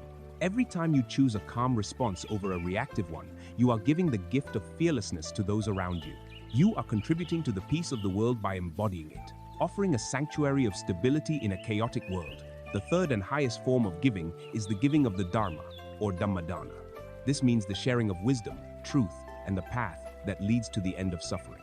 This does not mean you must become a preacher or aggressively push your beliefs onto others. The spirit of Dhammadana is far more subtle and humble. You practice it when you share helpful, practical advice that you have learned through your own experience with someone who is asking for guidance. You practice it when you teach a skill to another person, empowering them in their own life. You practice it when you share an article, a book, or a piece of wisdom that has genuinely helped you on your path. Most powerfully, you practice this form of giving simply by living your own life with integrity, mindfulness, and compassion. Your own peace, your own quiet joy, becomes a silent teaching, an inspiration to others that a different way of being is possible. This gift is considered the highest because while material things and even safety are temporary, the gift of wisdom can lead a person to their own permanent liberation. The principle of generosity can be understood through the parable of the river and the stagnant pond. A stagnant pond, like the Dead Sea, is a body of water that only receives. Rivers flow into it, but it has no outlet. It only takes, it never gives. As a result of this hoarding, the water becomes increasingly salty, toxic, and devoid of oxygen. No fish can survive in it. No trees can grow on its banks. It becomes a dead zone. This is a perfect metaphor for the mind trapped in greed. It obsessively pulls resources toward itself. It hoards, it clings, and in doing so, it creates a toxic, lifeless inner environment where no joy or real peace can flourish. Now consider a flowing river. A river is a master of dana. It is constantly receiving water from the mountains, the rain, the streams, but it is also in a constant state of giving. It gives its water freely to the thirsty animals, to the roots of the great trees, to the farmers' fields, and ultimately, it gives its entire being back to the vast ocean. Because of this continuous, dynamic flow of both receiving and giving, the river is always fresh, vibrant, and teeming with life. It is a source of nourishment and well-being for the entire ecosystem through which it passes. Your life, your consciousness, can be a stagnant pond or a flowing river. When you hoard, you stagnate. When you give, you enter the sacred flow. You become a channel for abundance to move through you, not just to you. This is the secret of a truly wealthy mind. It is not about the amount that is in the reservoir. It is about the capacity for flow. The joy that arises from a pure act of giving is one of the highest and purest frequencies a human being can experience. There is a deep, wholesome happiness that comes from contributing to the well-being of another. This joy, this pity, is its own reward. It is the immediate fruit of a skillfully planted seed. When you give with a pure heart, not expecting thanks, not seeking recognition, but simply from a place of connection and goodwill, you experience an expansive, uplifting state of mind. You are, in that moment, living in a state of true wealth. You are demonstrating to yourself and to the universe that you are a source, not a sink. This beautiful practice of sowing seeds of abundance by opening our hand teaches us how to create a reality of sufficiency and connection. It is the active outward expression of a generous heart. But there is another, complementary practice that helps us to recognize the wealth that is already here, all around us, in every moment. What if we could learn not only to give freely, but also to rejoice freely in the success, happiness, and good fortune of others? This moves us beyond simply overcoming our own sense of scarcity to actively celebrating the abundance of the entire world. This is the sublime practice of appreciative joy. Through the practice of generosity, we learn the profound truth that giving, not getting, is the pathway to feeling truly wealthy. Dana is the art of opening our hand. Now, we turn to a complementary practice, one that teaches us how to open our heart. It addresses one of the most subtle and corrosive poisons of the mind, a feeling that can curdle our peace even in the absence of any direct misfortune. This is the poison of envy, and its powerful, liberating antidote is the practice of mudita, or appreciative joy. It is the capacity to feel genuine, selfless happiness in the good fortune, success, and well-being of others. It is the frequency of celebration. Let us first examine the nature of envy. It is that familiar, bitter tightening in the chest we feel when we hear of a friend's promotion, a neighbor's new car, or a colleague's public recognition. It is a painful emotion, a mixture of desire, resentment, and a sense of personal lack. Envy is a direct symptom of the delusion of scarcity. It operates on the false, deeply ingrained belief that life is a zero-sum game. It sees happiness, success, and abundance as a finite pie. If someone else takes a large slice, there is necessarily less left for us. This belief, when unexamined, traps us in a state of constant, exhausting comparison. It turns the world into a vast arena of rivals. Every other person's success becomes a subtle threat, a reminder of our own perceived inadequacy. This is a profoundly low-frequency state of being. It is a mind contracted in on itself, isolated in a prison of its own making, unable to connect with the world in a joyful and open way. Mudita is the key that unlocks this prison. It is the radical recognition that joy is not a finite resource to be hoarded. Joy is infinite. Happiness is not a pie with a limited number of slices. It is a fire that grows brighter the more it is shared. Appreciative joy is the conscious choice to celebrate the good fortune of others as if it were our own. It is the ability to hear of another's success and feel an expansive warmth in our own heart, a genuine feeling of how wonderful for them. I am so happy that they are happy. This is not a forced politeness. It is a deep and transformative shift in perspective. It is the understanding that another person's light does not diminish our own in any way. The perfect metaphor for mudita is the flame of a candle. Imagine you are in a dark room, holding a single lit candle.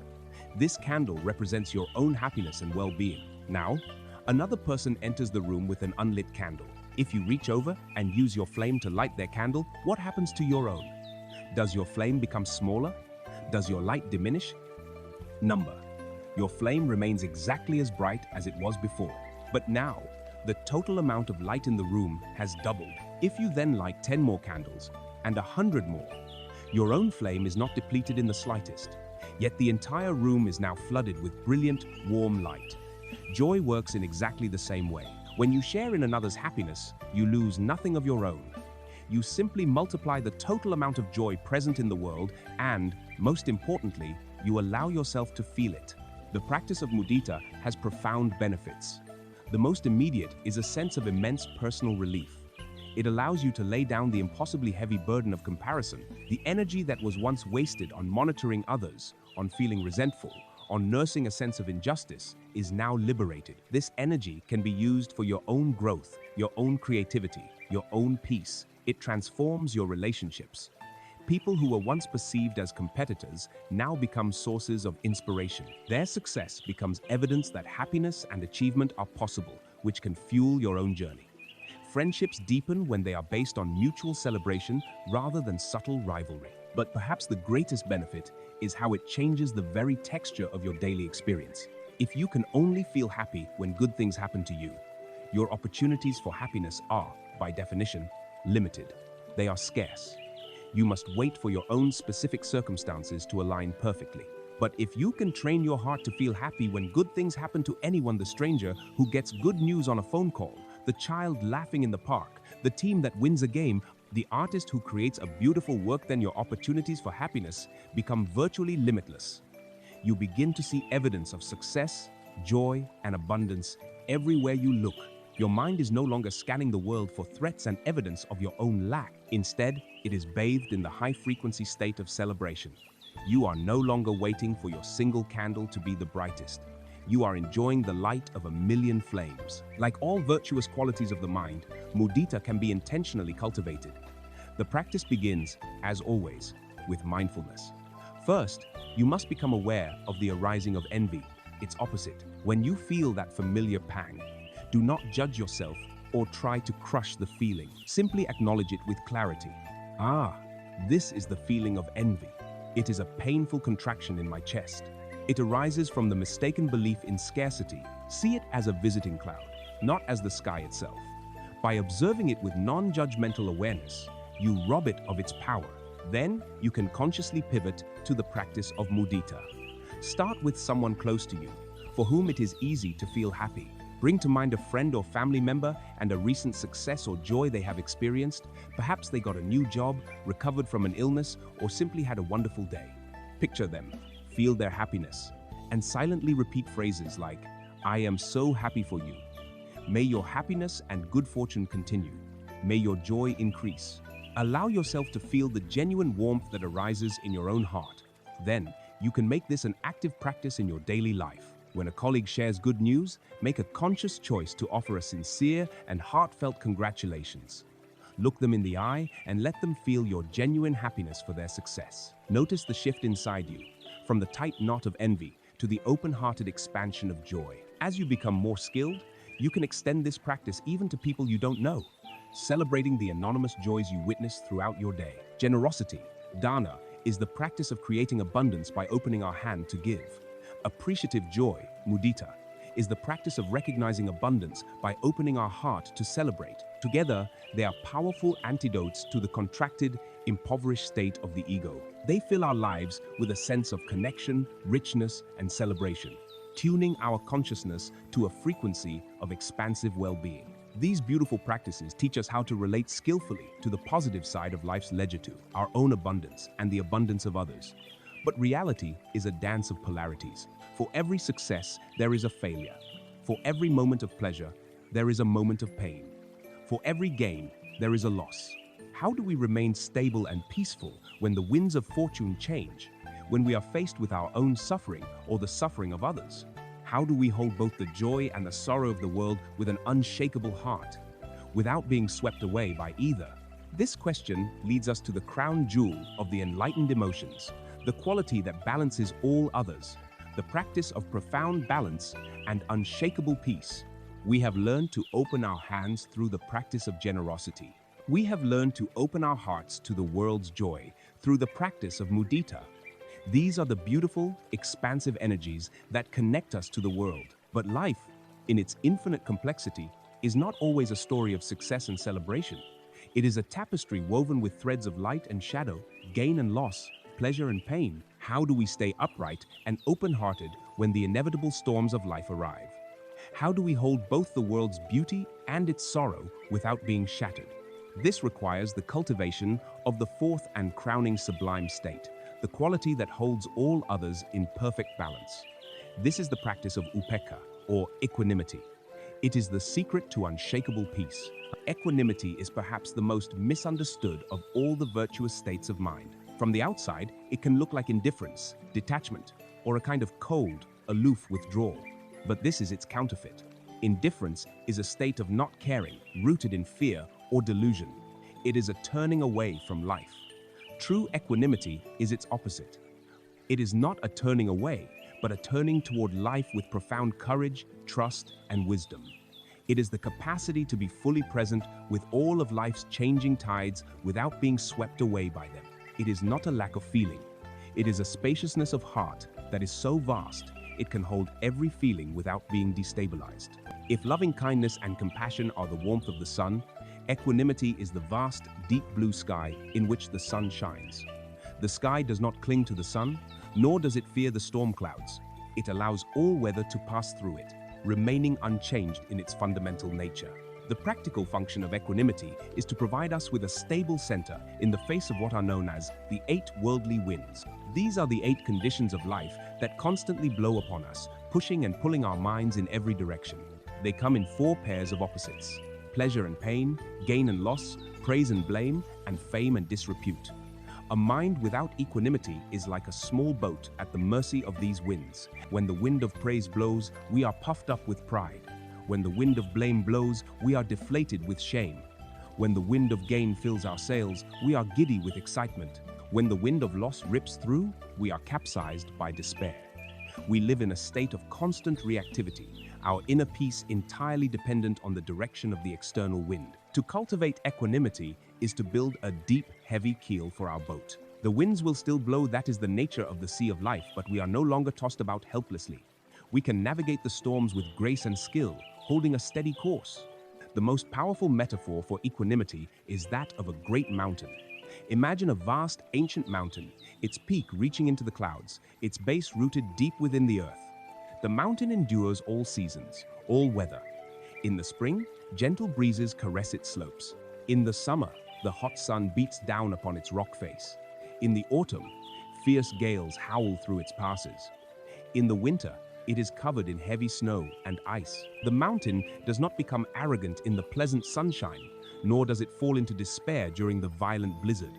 It does not cling to the gentle breezes or push away the bitter cold. It simply allows all the weather to happen. It is so vast, so stable, so deeply grounded in its own being that the temporary, passing conditions on its surface cannot shake its core.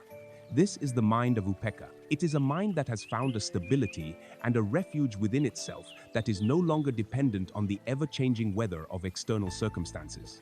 Equanimity is also the great balancer of the other sublime states, preventing them from becoming distorted by attachment. Without the wisdom of equanimity, loving kindness, metta, can curdle into selfish grasping and grief when the object of our love experiences pain or leaves us. Without equanimity, compassion, karuna, can lead to burnout, despair, or what is called idiot compassion, the enabling of harmful behavior out of a misguided desire to alleviate immediate suffering. Without equanimity, appreciative joy, mudita, can become a kind of manic, giddy excitement attached to the high of celebration and disappointed when it fades. Equanimity is the spacious, wise container that holds all these radiant emotions. It is the loving heart of a wise grandparent who cares deeply for their grandchildren, celebrates their joys, and soothes their hurts, but does not have their own happiness destroyed by the children's every stumble. It is a love that is vast, unconditional, and free. How, then, do we cultivate this mountainous stability? The practice often begins with a contemplation on the law of karma. We reflect that all beings, including ourselves, are the owners of their actions and the heirs of their results. We cannot control their choices, nor can we ultimately shield them from the consequences of those choices. This understanding helps us to let go of our arrogant and exhausting attempt to be the controller of the universe. We can wish all beings well. We can act with compassion when we can, but we must also respect their journey. A traditional meditation phrase for this is, all beings are the owners of their karma. Their happiness and their suffering depend on their own actions, not on my wishes for them. This is not an abdication of responsibility. It is an embrace of a humble and realistic love. In our daily lives, we can practice by bringing a gentle, mindful awareness to the constant flow of pleasant, unpleasant, and neutral feelings that arise with every experience. When you taste something delicious, instead of immediately clinging and wanting more, can you simply note pleasant feeling? When you feel aches and pains in your body, instead of resisting, can you simply note unpleasant feeling? This practice of noting without reacting builds the mental muscle of non-attachment. Most profoundly, equanimity is the natural fruit of a deep experiential insight into impermanence. Anicca. When you see, not just intellectually but in the very fabric of your moment-to-moment experience, that everything arises and passes away, your compulsive need to grasp and to push away naturally subsides. You learn to hold life's experiences more lightly. This state of profound balance is arguably the highest and most stable frequency one can achieve. While states of joy, bliss, and rapture are wonderful, they are still conditioned, they are still subject to change. Equanimity is the bedrock that lies beneath them all. It is the deep, silent peace of the mountain's core. This is the unshakable home within ourselves that we can always return to, no matter how fiercely the 8 worldly winds may blow. True peace, we discover, is not the absence of the storm. It is the stillness of the mind in the heart of the storm. This profound, mountainous stability of equanimity is the ultimate refuge, the final safe harbor for the heart. But building such a mountain can feel like a grand, long-term project. Is there a simple, daily practice that can help us to lay its foundation? A practice that simultaneously waters the seeds of generosity, joy, and balance all at once? Indeed, there is. It begins not with a grand gesture, but with a simple, quiet shift in attention. It is the transformative act of noticing the good that is already and always present. It is the humble and powerful practice of gratitude. We have explored the sublime heights of equanimity, that unshakable, mountainous peace that is the ultimate refuge for the heart. It is the vast sky that can hold all weather, but to build such a mountain can feel like a daunting task. We may wonder, is there a simpler path? A more accessible trailhead from which we can begin this journey from the lowlands of anxiety to the highlands of peace? There is. It is a practice so simple it is often dismissed, yet so powerful it can fundamentally change the entire landscape of our inner world. It is the practice of gratitude. Gratitude is the master key that shifts our entire operating system from a default mode of scarcity to a chosen reality of abundance. It is the most direct and reliable way to synchronize our personal frequency with the frequency of well-being. To understand why this simple practice is so transformative, we must first understand a peculiar feature of our own minds. Our brains, for sound evolutionary reasons, come with a built-in negativity bias. For our ancient ancestors roaming the savannah, survival depended on being hyper-vigilant to threat. The one who spent their time admiring a beautiful flower but failed to notice the rustling in the grass was less likely to pass on their genes than the one who was constantly scanning for predators, food shortages, and social conflicts. As a result, our brains evolved to be like Velcro for negative experiences and Teflon for positive ones. A single criticism can stick with us for a week, while a dozen compliments slide right off. This ancient survival mechanism in our modern world of relative safety has become a primary driver of our anxiety and dissatisfaction. Our default mode is to scan our lives for what is wrong, what is missing, what could be a problem. We are professional fault finders. This is the very definition of a mind tuned to the frequency of lack. Gratitude is the conscious and deliberate training to counteract this default programming. It is a form of mental resistance training, a workout for the heart and mind. By intentionally and repeatedly directing our attention to what we are thankful for, we begin to carve new neural pathways in the brain. We are literally rewiring our minds to notice the good. At first, this can feel artificial, like an exercise we have to force ourselves to do. But with consistency, just like exercising a muscle, it becomes stronger, easier, and more natural. Eventually, the mind begins to spontaneously notice the good just as it once spontaneously noticed the bad. You are actively changing your brain's hardware, tuning your own receiver to pick up a clearer, more joyful signal. The practice of gratitude invites us to expand our definition of what is worthy of thanks. We can begin with the obvious, being grateful for our loved ones, for our friends, for having a roof over our heads and food to eat. This is a beautiful and important start, but the practice deepens when we move to the overlooked, to what could be called the miracle of the non-tragedy. Can you feel a sense of profound gratitude for the simple fact that your heart is beating without any conscious effort from you? For the air that fills your lungs, freely and abundantly? For the clean water that flows from your tap? for the fact that your body is, for the most part, functioning, allowing you to walk, to see, to hear. We live our lives surrounded by an ocean of miracles that we take completely for granted. Gratitude is the act of waking up to this astonishing good fortune that is already ours. The most advanced stage of the practice is to cultivate gratitude even for our difficulties. This is not a form of masochism, but one of profound wisdom. We can learn to be grateful for our challenges because they are our greatest teachers. The difficult person in our life is a master teacher of patience and compassion. A painful failure is a humbling teacher of impermanence and non-attachment. A health scare is a powerful teacher of the preciousness of life. When we can genuinely say thank you to a difficulty, not for the pain it caused, but for the lesson it taught and the strength it forged within us, we have reached a state of incredible freedom. We are no longer a victim of our circumstances, but an active student of life, able to find value and meaning in every experience. There is a powerful story that illustrates this choice of perception. Two people were gravely ill, sharing a room in a hospital. One was situated next to the room's only window. The other was next to a blank wall. Each day, the person by the window would spend hours describing in vivid detail all the wonderful things he could see outside. He described the children playing in the park, the young lovers walking hand in hand, the beautiful colors of the changing seasons, the drama of the clouds in the sky. The person by the wall lived for these daily descriptions, which filled his world with life and beauty. One day, the person by the window passed away. After a respectful time, the person by the wall eagerly asked if he could be moved to the window bed. The nurses obliged, and he propped himself up, excited to finally see the glorious park for himself. He looked out the window and was stunned to find that it faced nothing but a stark, blank brick wall.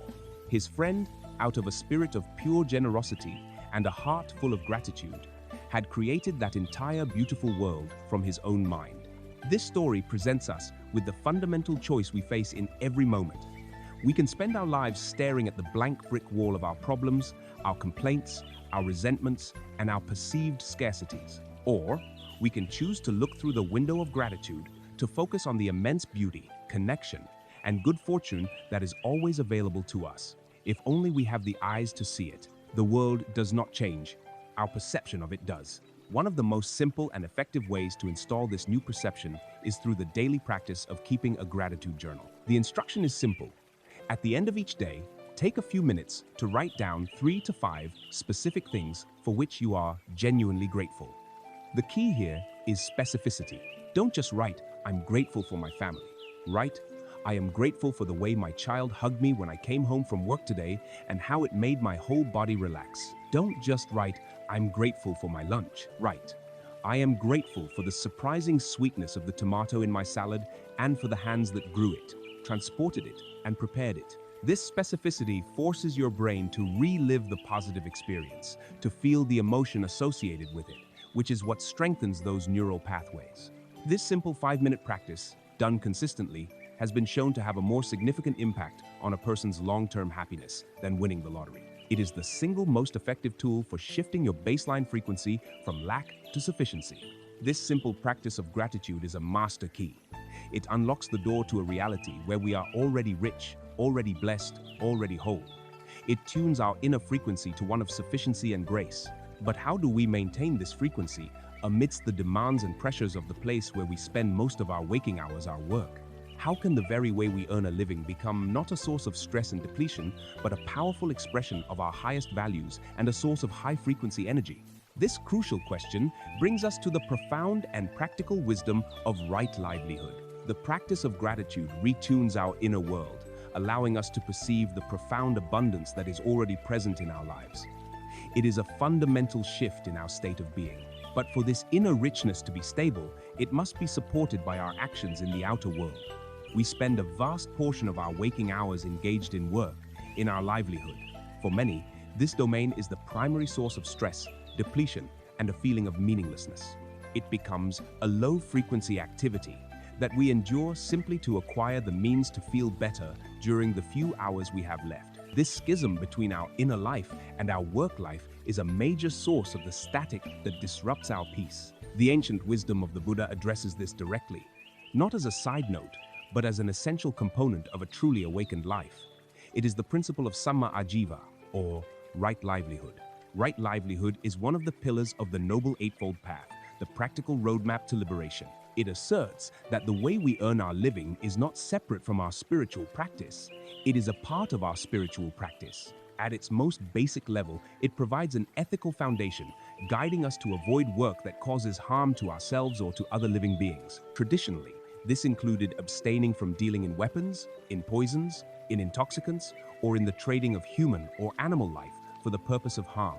In our modern context, we can expand this to mean any work that is fundamentally based on exploitation, deception, the degradation of the environment, or the promotion of addiction and mindless consumption. To engage in such work, no matter how lucrative, is to sow karmic seeds of suffering for oneself and for the world. It is to consciously participate in lowering the collective frequency. But the wisdom of right livelihood goes far deeper than simply avoiding harmful professions. Its more profound and personal application lies not just in what we do, but in how we do it. It is about bringing our highest value soul mindfulness, our integrity, our compassion, our desire to serve into the work we perform each day. This is where we find the power to transform a mundane job into a meaningful calling, to alchemize a source of stress into a source of high-frequency purpose. The famous parable of the three stonecutters illustrates this transformation perfectly. A traveler journeying through a great city came upon a construction site where several men were cutting large blocks of stone. The work was arduous, performed under the hot sun. The traveler approached the first stonecutter, a man whose face was etched with resentment and fatigue. "What are you doing?" the traveler asked. The man scowled and replied, "What does it look like I'm doing? I am hacking away at this cursed, heavy stone. My back aches, the dust fills my lungs, and the pay is meager. I am serving my sentence until the day is done." This man's work was a low-frequency chore, a source of misery and complaint. His consciousness was trapped in the drudgery of the task itself. The traveler moved on to the second stonecutter. This man worked with a steady, rhythmic pace, his expression neutral. "And you, what are you doing?" the traveler asked. The man paused, wiped the sweat from his brow, and said, "I am a stonecutter. I am earning a living to feed my wife and children. I am building a wall." This man's work had a practical purpose. His frequency was one of duty and responsibility. He had connected his labor to a tangible, personal goal. Finally, the traveler approached the third stonecutter. This man worked with a similar effort, yet there was a light in his eyes. His movements seemed less like a struggle and more like a dance. "And what is it that you are doing?" the traveler asked. The man looked up, his face breaking into a radiant smile. He gestured toward the vast, rising structure behind them and said with reverence, "I am building a great cathedral. I am building a house of beauty and peace that will stand for 1,000 years, a place where generations of people will come to find solace and inspiration."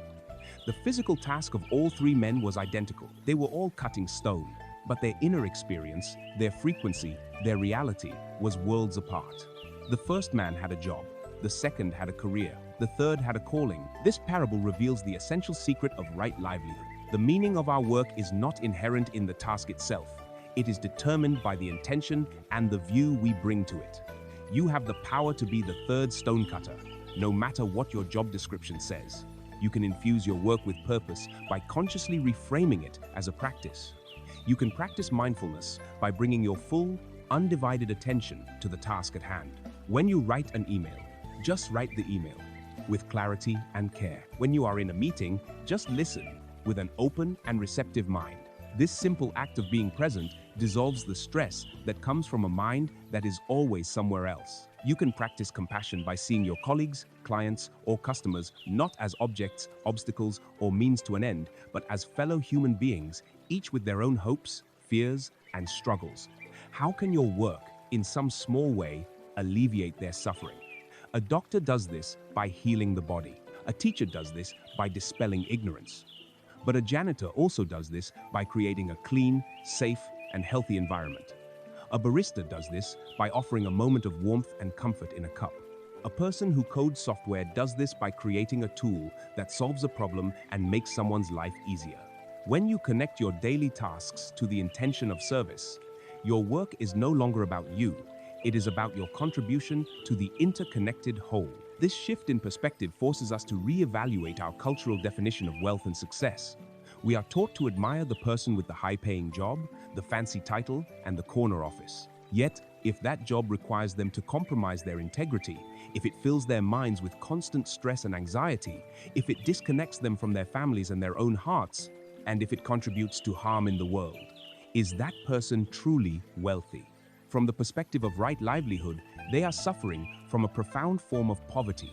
They have traded their inner gold, their peace, their time, their health, their purpose for a pile of outer currency. This is a foolish bargain that tunes their entire life to a low frequency of depletion and discontent.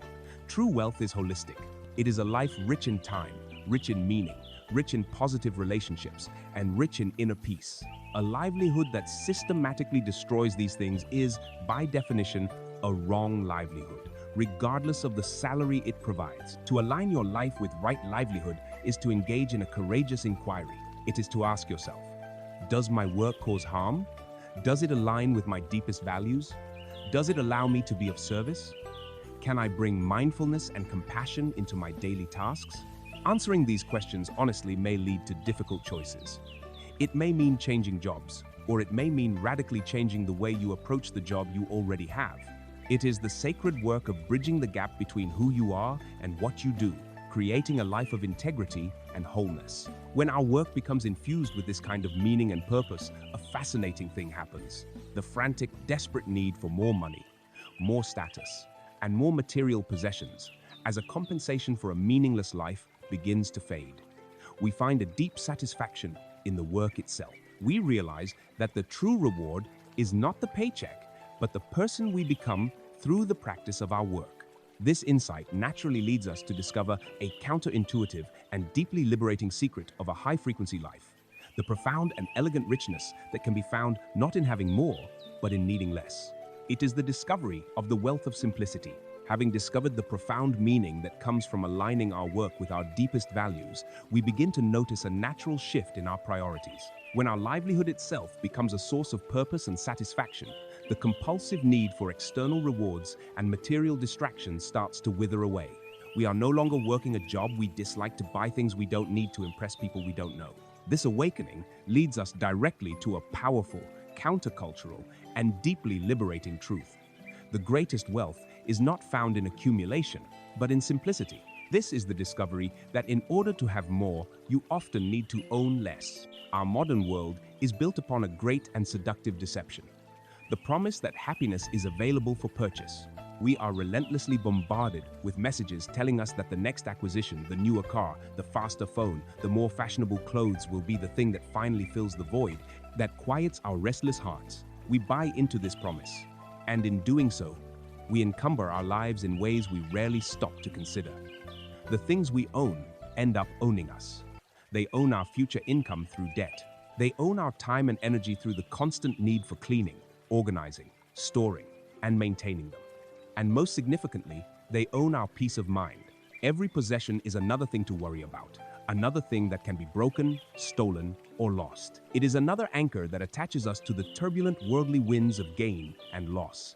The pursuit of material wealth, which promises freedom, often delivers a gilded cage of anxiety and obligation. The path of simplicity, sometimes called minimalism, is not about deprivation or embracing a life of grim austerity.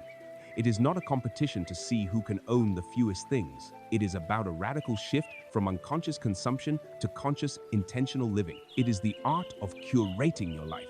It involves holding up every object, every subscription, every commitment, and asking a simple, powerful question. Does this truly add value to my life? Does this support my purpose and my well-being? Or does it subtly drain my time, my energy, and my peace? Simplicity is the practice of having the courage to let go of everything that does not answer with a clear yes. It is the intentional elimination of the non-essential. There is a timeless story that beautifully illustrates the paradox at the heart of our complex lives. A wealthy industrialist from a bustling city went on vacation to a small coastal village. One afternoon, he came across a local fisherman, relaxing happily beside his small boat, playing with his children, his day's work already done. The industrialist, a man accustomed to maximizing efficiency, was disturbed by this. He approached the fisherman and said, "Why aren't you out there fishing longer? You could catch so many more fish." The fisherman smiled and asked, And what would I do with them? The businessman, excited to share his expertise, replied, "You could sell them and buy a bigger boat. With a bigger boat, you could go into deeper waters, catch even more fish, and hire a crew. Soon, you could have a whole fleet of boats, build your own cannery, control the distribution, and issue an IPO." The fisherman's smile never faded. "And then what would I do?" he asked. The industrialist puffed out his chest. "Then you would be a millionaire.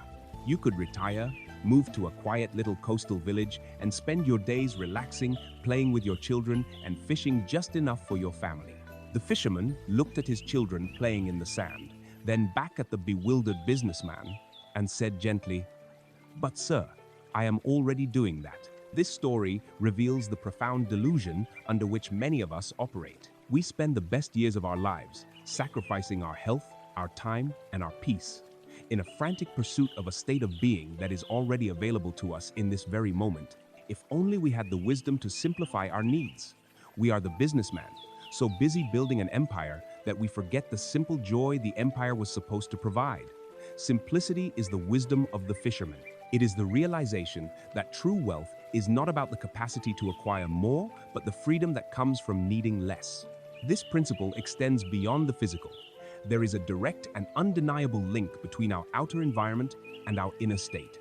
A cluttered home, a desk piled high with papers, a digital life filled with endless notifications and unread emails. This outer chaos creates and reflects an inner chaos. The constant visual noise of our surroundings subtly drains our mental energy and makes it difficult for the mind to settle. The act of decluttering our physical space is a powerful form of mindfulness, a meditation in action. As you sort through your possessions, letting go of what is no longer needed, you are also sorting through your own mind. You are letting go of the past, of old identities tied to those objects, of the mental baggage they carry. Creating outer order brings an immediate and palpable sense of inner clarity, spaciousness, and calm. You are creating an environment that supports a high-frequency state of mind. This leads us to a new, more empowering definition of wealth. The old definition equates wealth with the abundance of money and possessions. The new definition, the definition of simplicity, equates wealth with the abundance of time, energy, and freedom. When you simplify your needs, you are no longer a slave to a demanding job just for the paycheck. You may be able to work less, or work in a field that is more aligned with your values, even if it pays less. This gift of time is the most precious commodity on earth.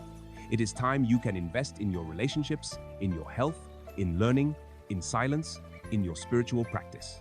When your life is not cluttered with the endless task of managing things, your mind is freed. You have more mental bandwidth for creativity, for problem solving, for being present with your loved ones. This freedom from debt, freedom from worry, freedom from the tyranny of the non-essentialis, the ultimate luxury. It is the lived experience of a high-frequency life. To embrace simplicity is to make a conscious choice for depth over breadth. Instead of having 100 acquaintances, you cultivate a few deep friendships. Instead of owning 1,000 books you'll never read, you cherish and reread a few that have transformed you. Instead of chasing a dozen fleeting pleasures, you find profound satisfaction in simple, repeatable joys. A walk in nature, a shared meal, a quiet moment of reflection. It is a path of quiet rebellion against the noisy demands of a culture that is never satisfied. By simplifying our physical lives, by intentionally removing the clutter from our homes and schedules, we create an outer world that mirrors and supports a peaceful inner world. We reclaim our most valuable resources, our time, our attention, and our mental energy. But as we clear away this external clutter, our heightened awareness may reveal another, more subtle kind of clutter that constantly disrupts our inner peace and lowers our frequency. It is the clutter of our own words. The things we say, the way we say them, and the things we neglect to say all have a profound power to create our reality. This leads us to examine one of the most practical and immediate ways to cultivate a high-frequency life, the simple yet transformative art of right speech. Having decluttered our outer world through the wisdom of simplicity, creating a physical environment that supports peace, we now turn our attention to another form of clutter, one that is far more pervasive and powerful. It is the clutter of our speech. We live our lives bathed in a sea of words our own and others. We often treat them as if they are cheap and disposable, spilling them carelessly into the world without a thought for their consequence. But the wisdom traditions teach that words are anything but cheap. They are potent acts of creation and destruction. Every word you speak is a karmic seed that shapes your reality. Your speech has the power to build worlds of harmony, trust, and connection, or to create worlds of conflict, fear, and isolation. To consciously choose the former is the practice of samavaka, or right speech. It is one of the most immediate and practical ways to raise your own frequency and the frequency of everyone you interact with. To understand what right speech is, it is first helpful to understand what it is not. The Buddha described 4 types of speech to be abandoned. The first is lying, or speaking what is not true. A lie, no matter how small, introduces a poison into our own mind and into our relationships. It creates a stressful inner world where we must constantly keep track of our falsehoods, and it erodes the very foundation of all healthy connection, which is trust. A commitment to truthfulness is the first step toward a life of integrity and inner peace. The second type of wrong speech is divisive speech, or slander. This is the act of using words to set one person against another. It is the poison of gossip, of speaking ill of someone behind their back, of carrying tales from one person to another to create discord. This kind of speech arises from a mind of ill will and jealousy, and its fruit is always bitter. It creates an environment of suspicion and conflict, and ultimately isolates the speaker, who becomes known as an untrustworthy source of negativity. The third form is harsh speech. This includes insults, curses, verbal abuse, and any words spoken with the heat of anger. As we have learned, anger is a hot coal that burns the one who holds it. When we use harsh speech, we are throwing that coal at another, but not before it has seared our own mind with its toxic, low-frequency energy. Harsh speech never persuades, it only wounds. It closes hearts and creates enemies, making any form of peaceful resolution impossible. The fourth type of wrong speech is perhaps the most common and seemingly harmless: idle chatter. This is frivolous, aimless, pointless talk that fills the air but contains no substance. While it may not seem as destructive as the other forms, idle chatter is a significant drain on our mental energy. It clutters the mind with trivialities, prevents us from enjoying the peace of meaningful silence, and often serves as a way to avoid genuine connection. It is the verbal equivalent of junk food. It provides a fleeting sensation but offers no real nourishment. In place of these 4 unskillful forms, the practice of right speech offers a positive framework, a simple yet profound filter through which to pass our words before we speak them. It consists of 4 beautiful criteria. Before you speak, you can ask yourself, first, is it true? This is the foundational gate of integrity. Second, is it beneficial? A statement may be true, but it may not be helpful or useful to say it. Will speaking this word bring benefit to anyone? Will it lead to a positive outcome or simply cause unnecessary pain? If it is not beneficial, it is better left unsaid, even if it is true. Third, is it the right time? This is the gate of wisdom and sensitivity. A piece of constructive criticism, for example, might be true and beneficial, but if it is delivered when the other person is angry, tired, or defensive, it will not be heard. It will only create more conflict. A wise person knows not only what to say, but when to say it. And fourth, and most importantly, is it spoken with a mind of kindness? This is the gate of intention. What is the motivation behind my desire to speak? Am I speaking to truly help, to connect, to heal, to clarify, to inspire? Or am I speaking from a place of ego, to prove I am right, to win an argument, to show off my knowledge, or to subtly put someone down? The energy behind our words is often more important than the words themselves. There is a powerful old story that illustrates the immense power and irreversibility of our words. A man in a village carelessly spread a false and damaging rumor about one of the town elders. As the days went by, he saw the pain his rumor was causing and was overcome with guilt. He went to the elder to offer his deepest apologies. The wise elder listened patiently and said, "I can see your remorse is genuine, and I forgive you. But you must first perform a task. I want you to take a feather pillow to the top of the highest hill in the region, cut it open, and shake all the feathers out into the wind." The man, though puzzled, agreed. He did as he was told and returned to the elder. "I have done it," he said. The elder then replied, "Now, for the final part of your task, go back and gather every single feather and put it back in the pillow." The man was aghast. "But that's impossible," he cried. The wind has carried them for miles to every corner of the valley. I could never find them all.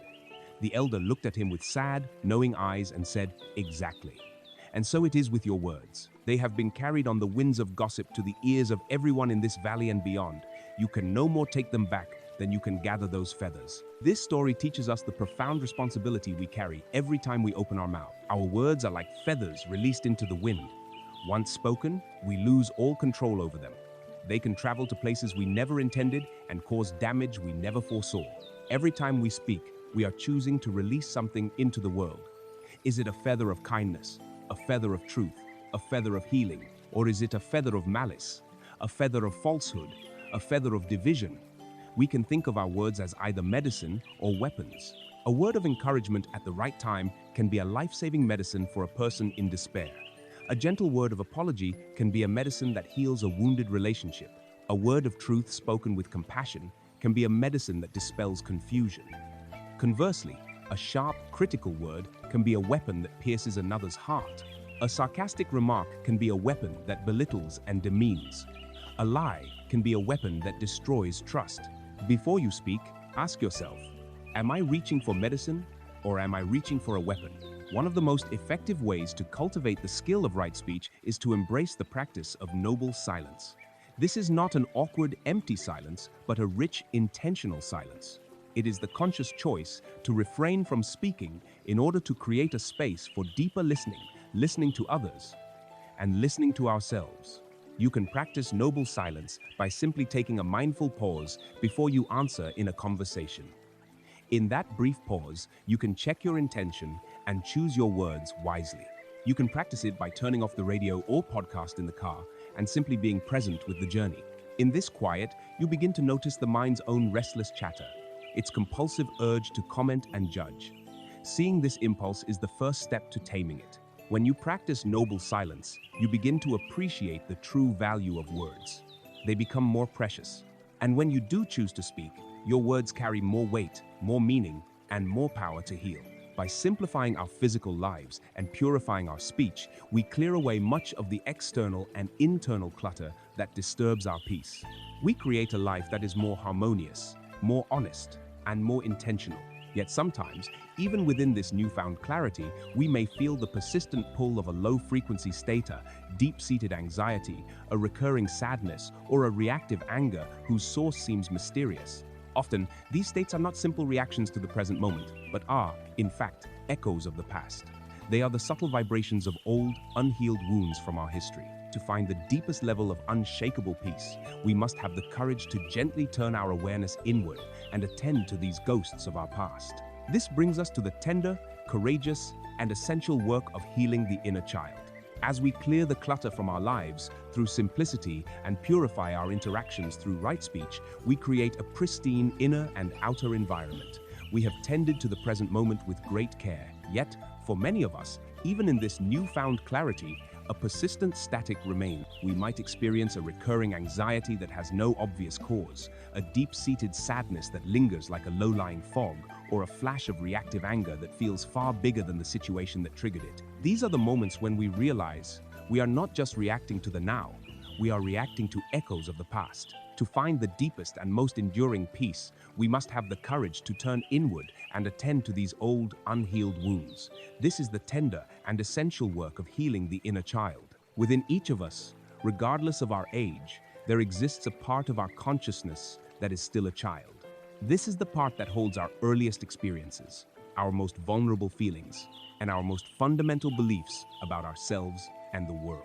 A child's mind is like wet cement. The impressions made upon it set hard and form the foundation for the rest of the structure. If our early environment was one of safety, love, and acceptance, we form core beliefs like, I am worthy, the world is a safe place, my needs are valid. But if our early experiences included moments of fear, neglect, criticism, or feeling unseen, we can form very different core beliefs. I am not good enough. I must be perfect to be loved. I am a burden. The world is dangerous. These beliefs, often formed before we even had words for them, become the invisible operating system running in the background of our adult lives. They are the source code for our self-sabotaging behaviors, our relationship patterns, and our persistent low-frequency states. The long-term effect of these early wounds can be understood through the parable of the scarred tree. Imagine a young sapling in a forest, flexible and full of life. One day, a passing animal tears a deep gash in its tender bark. The sapling, being resilient, does not die. It continues to grow, but over the years, as it matures into a mighty tree, its entire trunk begins to twist and contort around that original wound. The powerful adult tree, decades later, still has its shape dictated by a trauma it received when it was small and vulnerable. Its gnarled form is a testament to its effort to protect that initial injury. In the same way, our adult personalities, our defense mechanisms, our character armor are often built around the unhealed wounds of our childhood. The adult who is a relentless perfectionist may be protecting a child who felt they were never good enough. The adult who avoids intimacy may be protecting a child who learned that connection leads to pain. We are still twisting ourselves to protect a pain from long ago. Healing this pain requires a reversal of our lifelong habit of running away from it. Instead of suppressing, ignoring, or distracting ourselves from these uncomfortable feelings, we must learn to turn toward them with the skills we have been cultivating. Mindfulness and compassion. The first step is to recognize when these old wounds are being activated. When you have an emotional reaction that feels disproportionately large for the current situation, it is a powerful clue that an echo from the past has been triggered. In that moment, you can pause. Instead of getting lost in the drama, you can bring a gentle curiosity to the feeling itself. You can ask, how old is this feeling of shame? How old is this terror of abandonment? Often, you will find that the feeling belongs not to the capable adult you are today, but to a small, frightened child within. The next step is to offer this wounded part of yourself the very thing it never received.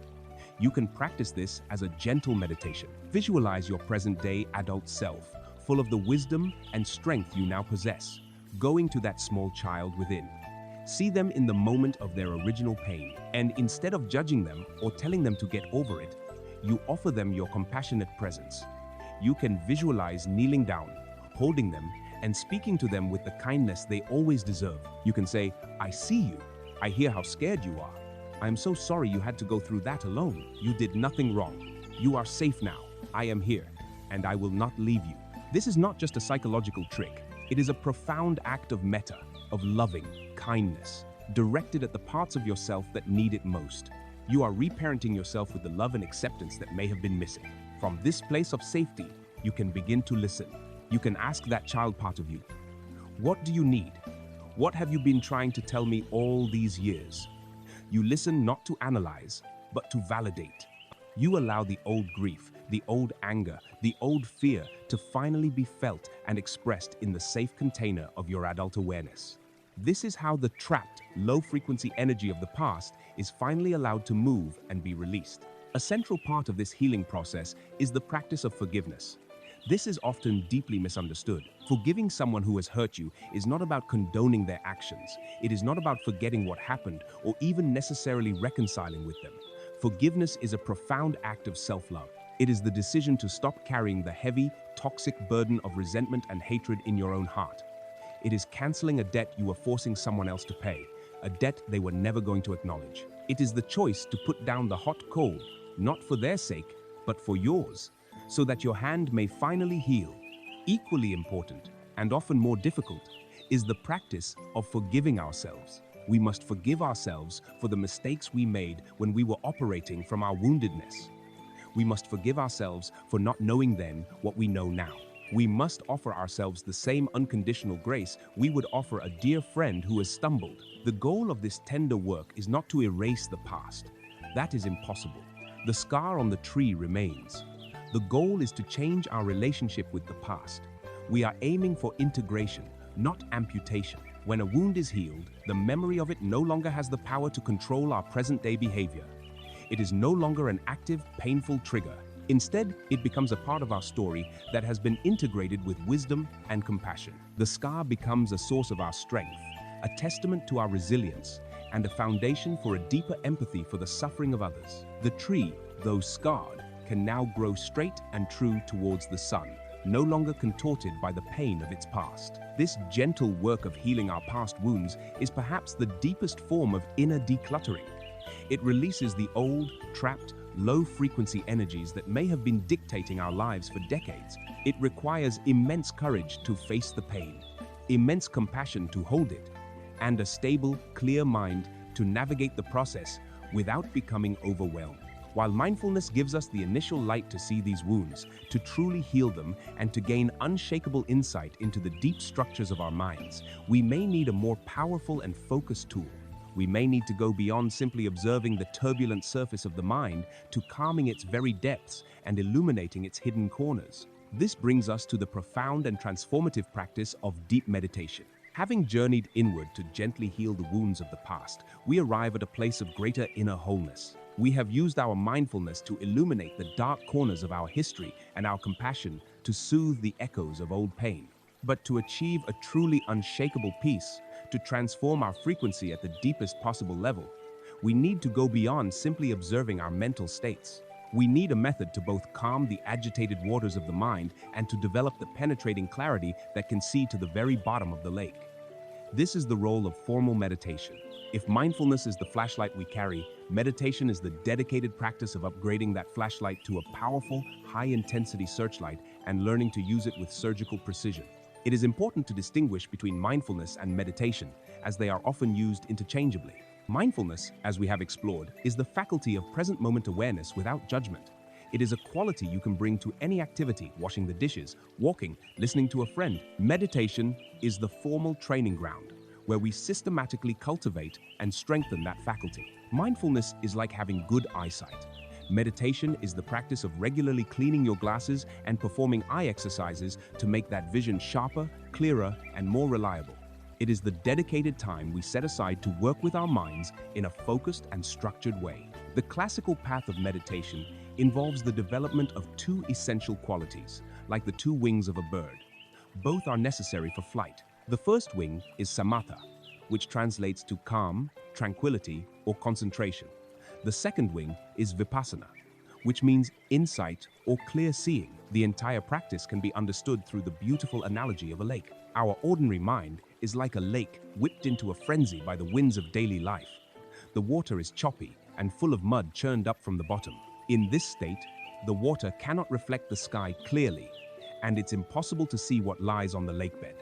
The practice of samatha is the process of calming the winds. The practice of vipassana is the act of looking into the now stilled water to see its depths with perfect clarity. The training in samatha, or concentration meditation, is designed to tame what is often called the monkey mind, the restless, distracted, and chaotic state that most of us live in. The primary technique is to train the mind to rest upon a single object of meditation, most commonly the physical sensation of the breath, anapanasati. The instruction is simple and direct. You place your attention on the feeling of the breath at the tip of the nostrils or on the rise and fall of the abdomen. The mind, like an untrained puppy, will constantly wander away, pulled by thoughts, sounds, and memories. The practice is not to prevent this wandering, but to notice it as soon as it happens, and then, with immense patience and gentleness, to guide the mind back to the breath. Every time you do this, notice the wandering and gently return. You are performing a mental push-up. You are strengthening the muscle of concentration. You are taming the monkey.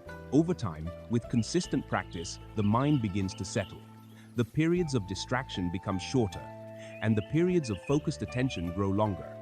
The internal chatter subsides. The result of this is the arising of profound states of inner peace, joy, piti, and even bliss, sukha. The lake becomes calm, still, and clear.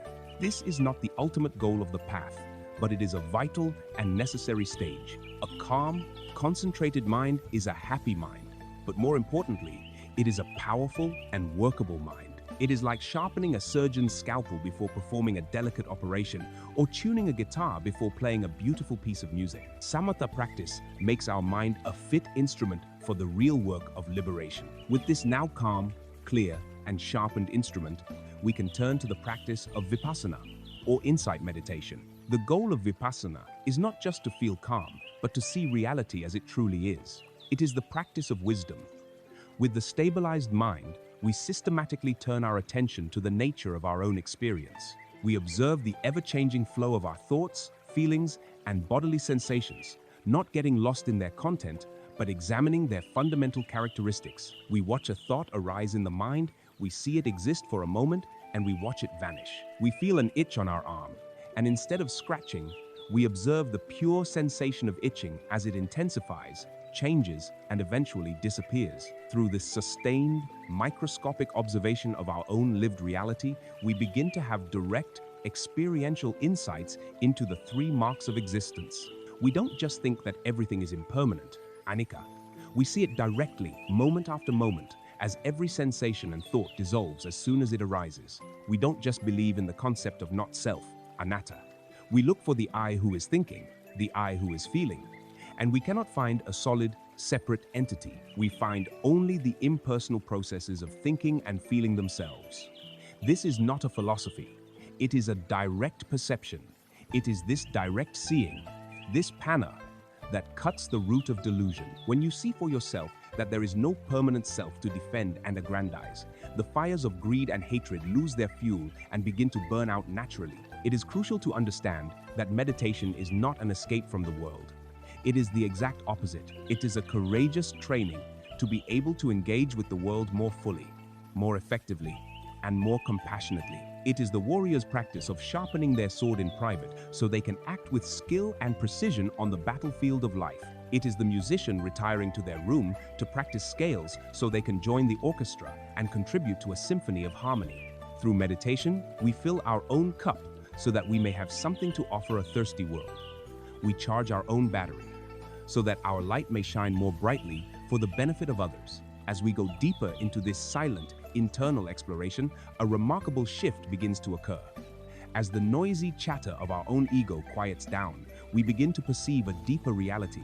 Our heightened sensitivity, born from stillness, starts to notice the intricate and profound web of connection that links our own existence to the existence of everything else. We begin to see that our sense of being a separate, isolated self is a profound illusion, and that this illusion is the source of our deepest anxieties. This dawning awareness leads us from the internal world of psychology to the vast, interconnected reality described by the principle of interbeing. Through the disciplined and gentle practice of meditation, we quiet the turbulent surface of the mind and develop the capacity to see into its depths. We begin to dismantle our illusions piece by piece, seeing for ourselves the transient and impersonal nature of our thoughts and feelings. This process of inner clarification inevitably leads to the most profound and liberating discovery of all, an insight that cuts the very taproot of suffering. It is the realization of anatta, or not self, which blossoms into the lived understanding of what the Zen master Thich Nhat Hanh has beautifully termed interbeing. This is the key that unlocks the final door of perception, revealing that the feeling of being a separate, isolated self is the most fundamental illusion of all. For our entire lives, we have operated under a silent, unquestioned assumption. We feel that we are an I inside this body, looking out at a world of others and things. There is me in here, and there is the rest of the universe out there. This perceived separation is the source of all our fear, for the separate self feels vulnerable and threatened. It is the source of all our greed, for the separate self feels lacking and needs to acquire things to feel more real. It is the source of all our hatred, for the separate self defines itself by what it is not, creating conflict with the other. The wisdom of interbeing systematically deconstructs this illusion, not as a philosophy, but as a directly observable reality. Let us practice this seeing right now with a simple sheet of paper. If I were to ask you what this is, you would say it is a piece of paper. But the insight of interbeing invites us to look more deeply. If we look at this paper, we can see a cloud floating in it. This is not poetry, it is a scientific reality. Without a cloud, there is no rain. Without the rain, the tree cannot grow, and without the tree, we cannot make paper. So the cloud is an essential part of the paper. If you remove the cloud from the paper can no longer exist. Looking more deeply, we can see the sunshine. The sunshine is also in the paper. The tree needed the sun's light for photosynthesis, the process that creates cellulose. So the sunshine is also the paper. And if we look further, we see the logger who cut the tree down. We see his hands, his breath, and his life. And in the logger, we see his parents, and the food he ate for breakfast, which was perhaps bread. And in the bread, we see the wheat, the field, the farmer, the rain, and the sun that grew the wheat. The minerals from the earth that nourished the tree are in the paper. The gasoline in the logger's chainsaw is in the paper. The consciousness that invented paper is in the paper. If we continue this way, we will see that everything in the entire cosmos is present in this single sheet of paper. It contains everything, except for one thing, a separate, independent existence. The paper is empty of a separate self. It can only be by interbeing with everything else. To be is to interbe. This is not just true for the paper, it is true for you. Look at your own hand. What do you see? You see your parents and their parents, and all your ancestors stretching back through time. Their life is flowing in your veins. You see the food you ate this morning, the carrot, the rice, the water. And in that food, you see the sun, the earth, the clouds, and the farmers. All these things are now your flesh and blood. You are breathing in the air, a gift of the trees and the microscopic plankton in the ocean. You are breathing out the carbon dioxide that nourishes those very plants. You are engaged in a constant, intimate, and inseparable exchange with the entire world. The thoughts you think are not entirely your thoughts. They have come from the books you have read, the conversations you have had, the culture you have absorbed. If you were to remove all these non-you elements, your ancestors, the sun, the air, the food, the water, the world of ideas, what would be left of you? Nothing at all. Just like the sheet of paper, you are empty of a separate self, but you are full of the entire universe.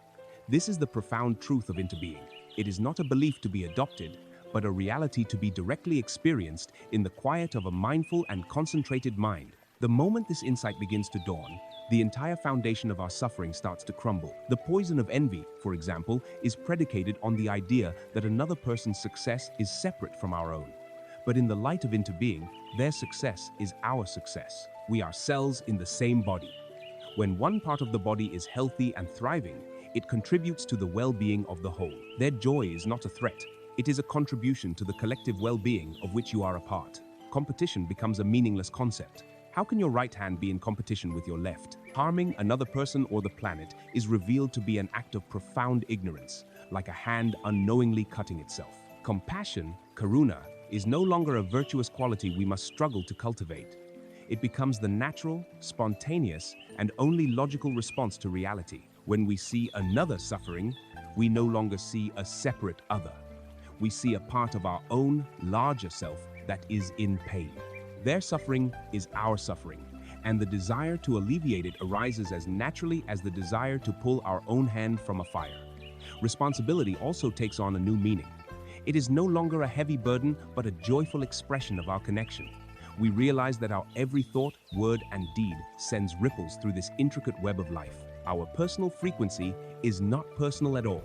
It is our constant broadcast to the cosmos, our contribution to the collective consciousness. We feel a natural urge to care for the earth, for our communities, and for each other, not out of a sense of moral duty, but out of a deep and abiding love for our very own self, which is the entire world. This understanding completely transforms our concept of wealth. The idea of accumulating vast personal wealth while the environment is degraded and communities suffer becomes an absurdity.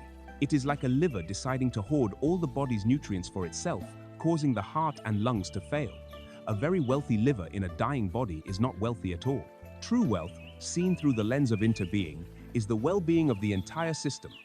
My health depends on the health of the air, the water, the soil, and my community. Therefore, my true wealth is our commonwealth. The goal of life shifts from personal accumulation to collective contribution. This is the ultimate high frequency, the frequency of unity consciousness.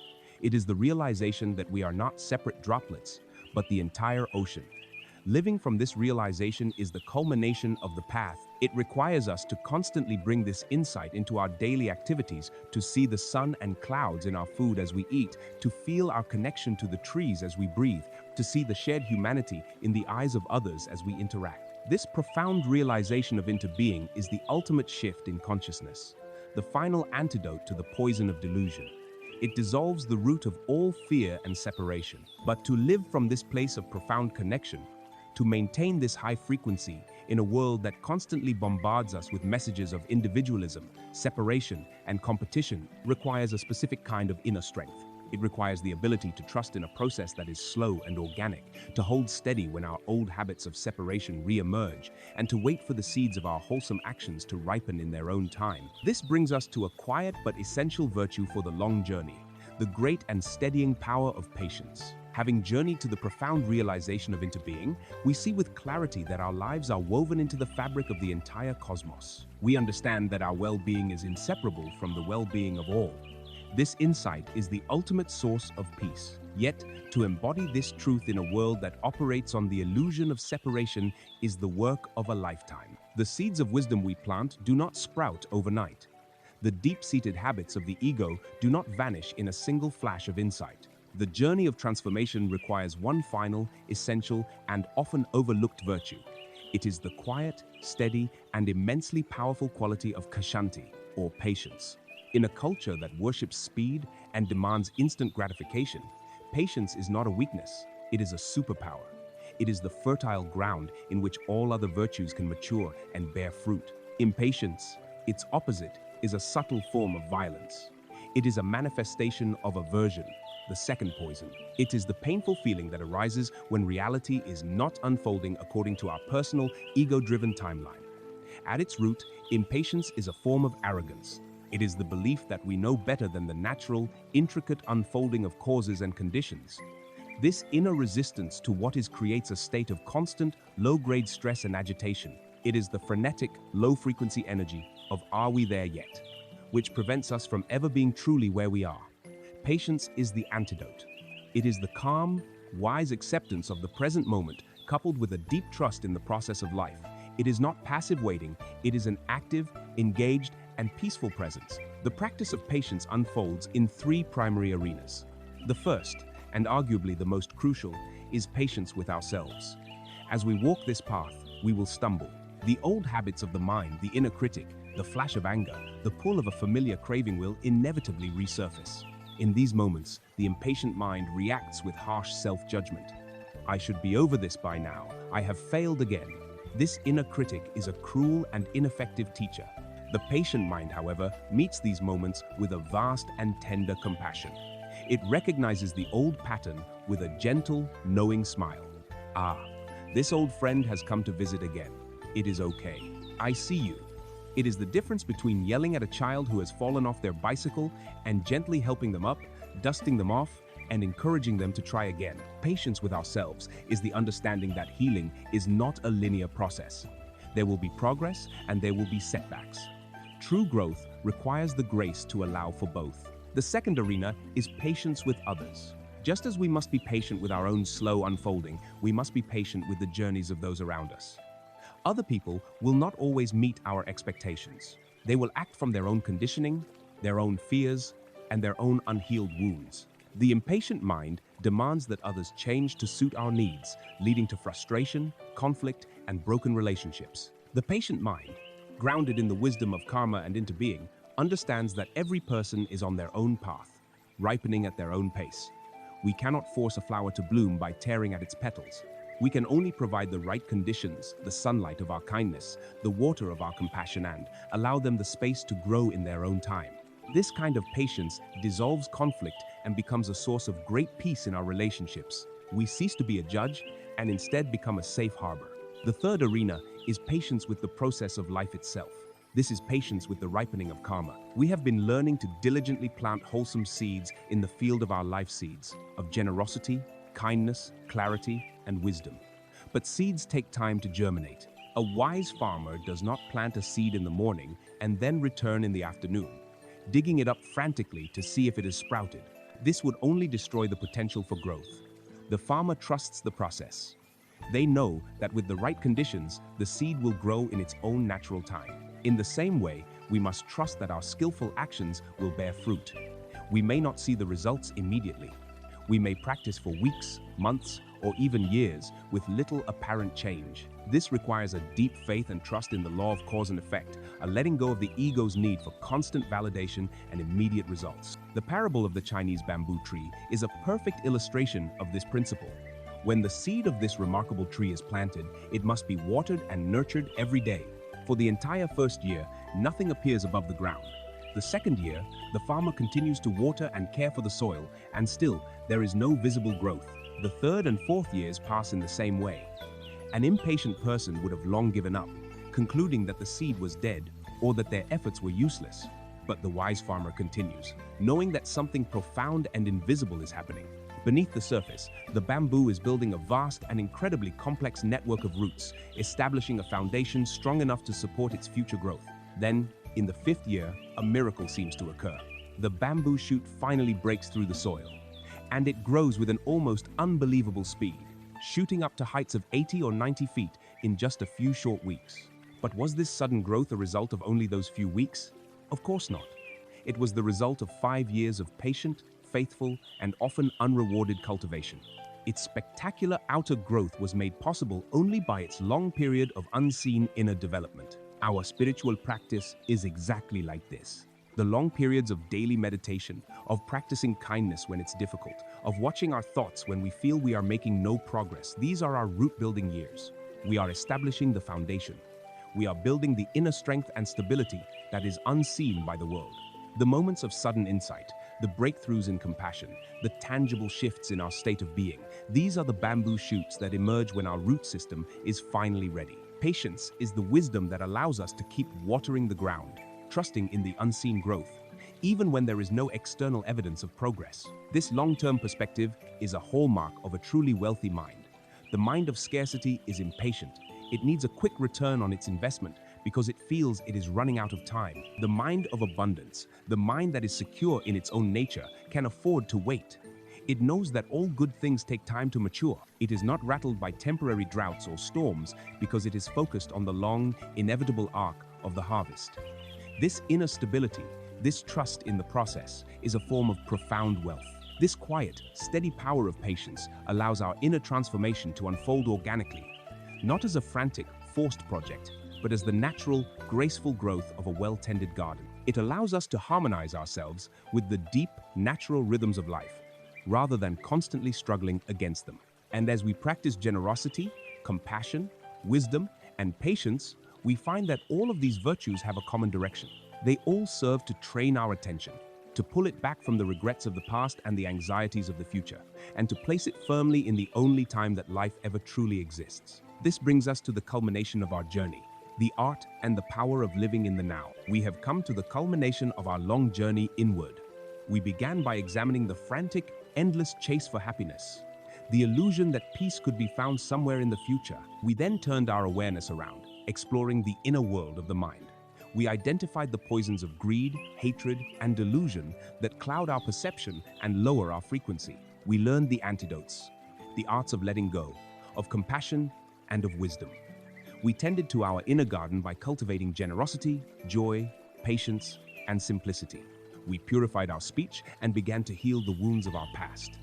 We sharpened our minds through the practice of meditation, and we awakened to the profound truth of our interconnectedness with all of life. All of these practices, all of these insights, have been leading us to a single, luminous, and inescapable point. They have been training us to arrive fully in the only time that life ever truly exists. The final destination of our entire journey is not a future state of enlightenment, but the radical and liberating act of living in the now. The greatest source of human suffering is our mind's incredible ability to leave the present moment. We live our lives trapped in what is called psychological time. Our bodies are here, but our minds are almost always somewhere else. We are either living in the past, or we are living in the future. The past exists only as a memory, a collection of ghosts in the mind. When we dwell there, we are often trapped in cycles of regret, resentment, guilt, and grievance. We replay old conversations, we lament past mistakes, we cling to former glories. To live in the past is to be haunted, to bind ourselves to that which no longer exists.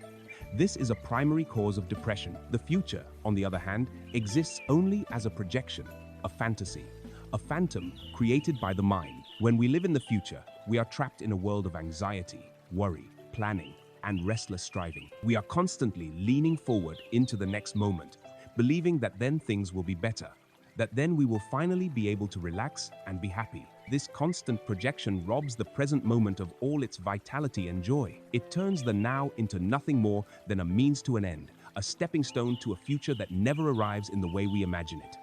This is the source of all anxiety. Peace is found only when we withdraw our energy from the ghosts of the past and the phantoms of the future and allow our consciousness to come to rest fully in the here and now. This is the simple and profound truth of our existence. life is only ever happening in this moment. Your entire life is nothing but a continuous series of now moments. The past was once a now, and the future, if and when it arrives, will also be experienced as a now. There is no escape from it. To miss the now is to miss your life. All the practices we have explored are, in essence, different methods for training ourselves to return to this one precious reality. Mindfulness is the direct tool that notices when the mind has wandered into the past or future and gently escorts it back to the anchor of the breath. Letting go is the practice of releasing our attachment to future outcomes so that we can be at peace with the present reality. Compassion is what gives us the strength to stay present even when the now is filled with pain. Equanimity is the unshakable stability that allows us to remain in the now, regardless of whether its contents are pleasant or unpleasant. They are all paths leading home to this very moment. There is a story of a man who spent his whole life on a quest to find paradise. He heard it was a mythical land of perfect peace and happiness, and he became obsessed with reaching it. He gave up his home, his family, and all his comforts to embark on the arduous journey. He crossed scorching deserts, his mind fixed on the cool waters of paradise. He climbed treacherous, snow-capped mountains, his body aching, but his spirit driven by the thought of the warm, peaceful valleys of paradise. He sailed across vast, stormy oceans, enduring the hardships only as a necessary price to reach his final destination. He was so focused on the goal that the journey itself was just an obstacle to be overcome. Finally, as a very old and weary man, he arrived at a shimmering gate. The gatekeeper, a being of immense peace, greeted him. "I have made it," the old man said, his voice trembling with a lifetime of effort. "I have spent my entire life searching. I am here to enter paradise." The gatekeeper looked at him with eyes full of a gentle, profound sadness. "You are welcome here, of course," the gatekeeper said softly. "But you do understand, don't you, that paradise is not a place you arrive at. It was the path you walked every day to get here. It was in the taste of cool water in the desert. It was in the breathtaking view from the mountain peak. It was in the feeling of the salty spray of the ocean on your face. You were living in paradise your entire life, but you were too busy looking for it to notice." This poignant story reveals the central tragedy of a life lived for the future. We are all on a journey, and we are all already in paradise, if only we had the awareness to see it. The sacredness of life is not hidden in some future achievement. It is woven into the very fabric of our ordinary, present moment experience. The ultimate high frequency is not a state of ecstatic bliss that we must strive for. It is the simple, quiet, and profound frequency of full presence. It is the ability to bring your entire being to the experience of drinking a cup of Tieto, feel the warmth of the mug in your hands, to see the steam rising, to smell the fragrant aroma, to taste each sip as if it were the first and only cup of tea in the universe. In that moment of full presence, the past and future disappear. There is no anxiety, no regret. There is only the simple, rich, and complete reality of the tea. In that moment, your mind is in perfect synchrony with life. This is the true meaning of wealth. It is not about having extraordinary experiences, but about bringing an extraordinary quality of attention to our ordinary experiences. The richness of your life is not measured by what you do, but by how present you are for what you do. Can you be fully present for a conversation with a loved one without thinking about what you will say next? Can you be fully present for the act of washing the dishes, feeling the warmth of the water and the smoothness of the plates? Can you be fully present for a single, conscious breath? To the extent that you can, you are living a truly rich and abundant life. We began this journey feeling like Alex, trapped on a treadmill, forever chasing a future happiness that never arrived. We have traveled through the inner landscapes of the mind, identifying the poisons that cloud it and cultivating the virtues that clear it. We have learned to practice generosity, compassion, patience, and simplicity. And we find that all these paths, all these practices, all this wisdom converges on this single luminous point. To be fully here, now, is to step off the treadmill. It is to be in perfect harmony with the flow of life itself. This is the ultimate high frequency. This is the peace that was always here, waiting patiently for us to come home. We began this journey together in a place that is familiar to so many, in the quiet hum of a late-night office, under the glow of a screen that never sleeps, or in the silent scrolling through lives that seem so much more complete than our own. We began with an ache, a subtle but persistent feeling that something was amiss, that we were running a race without a finish line. We gave this feeling its ancient name, dukkha, not as a sentence of doom, but as a courageous and honest diagnosis. From that starting point, we walked a path illuminated by a wisdom 25 centuries old. We dared to look directly at the restless nature of our own minds, not as an enemy to be defeated, but as a wild horse to be gently tamed. We explored the profound truth of impermanence, learning that our resistance to the natural flow of change is the very source of our struggle. We questioned the most fundamental assumption of all, the solid, separate self, and found instead a beautiful, interconnected dance of processes, a self that is more like a river than a statue. This was not a journey into theory. It was a journey of uncovering practical, timeless tools. We saw the Four Noble Truths not as a dogma, but as a doctor's compassionate prescription. We walked the steps of the Eightfold Path, a blueprint for a life of wisdom, integrity, and profound mental stillness. We discovered the anchor of our own breath through mindfulness, a way to come home to the present moment, the only place where life truly exists.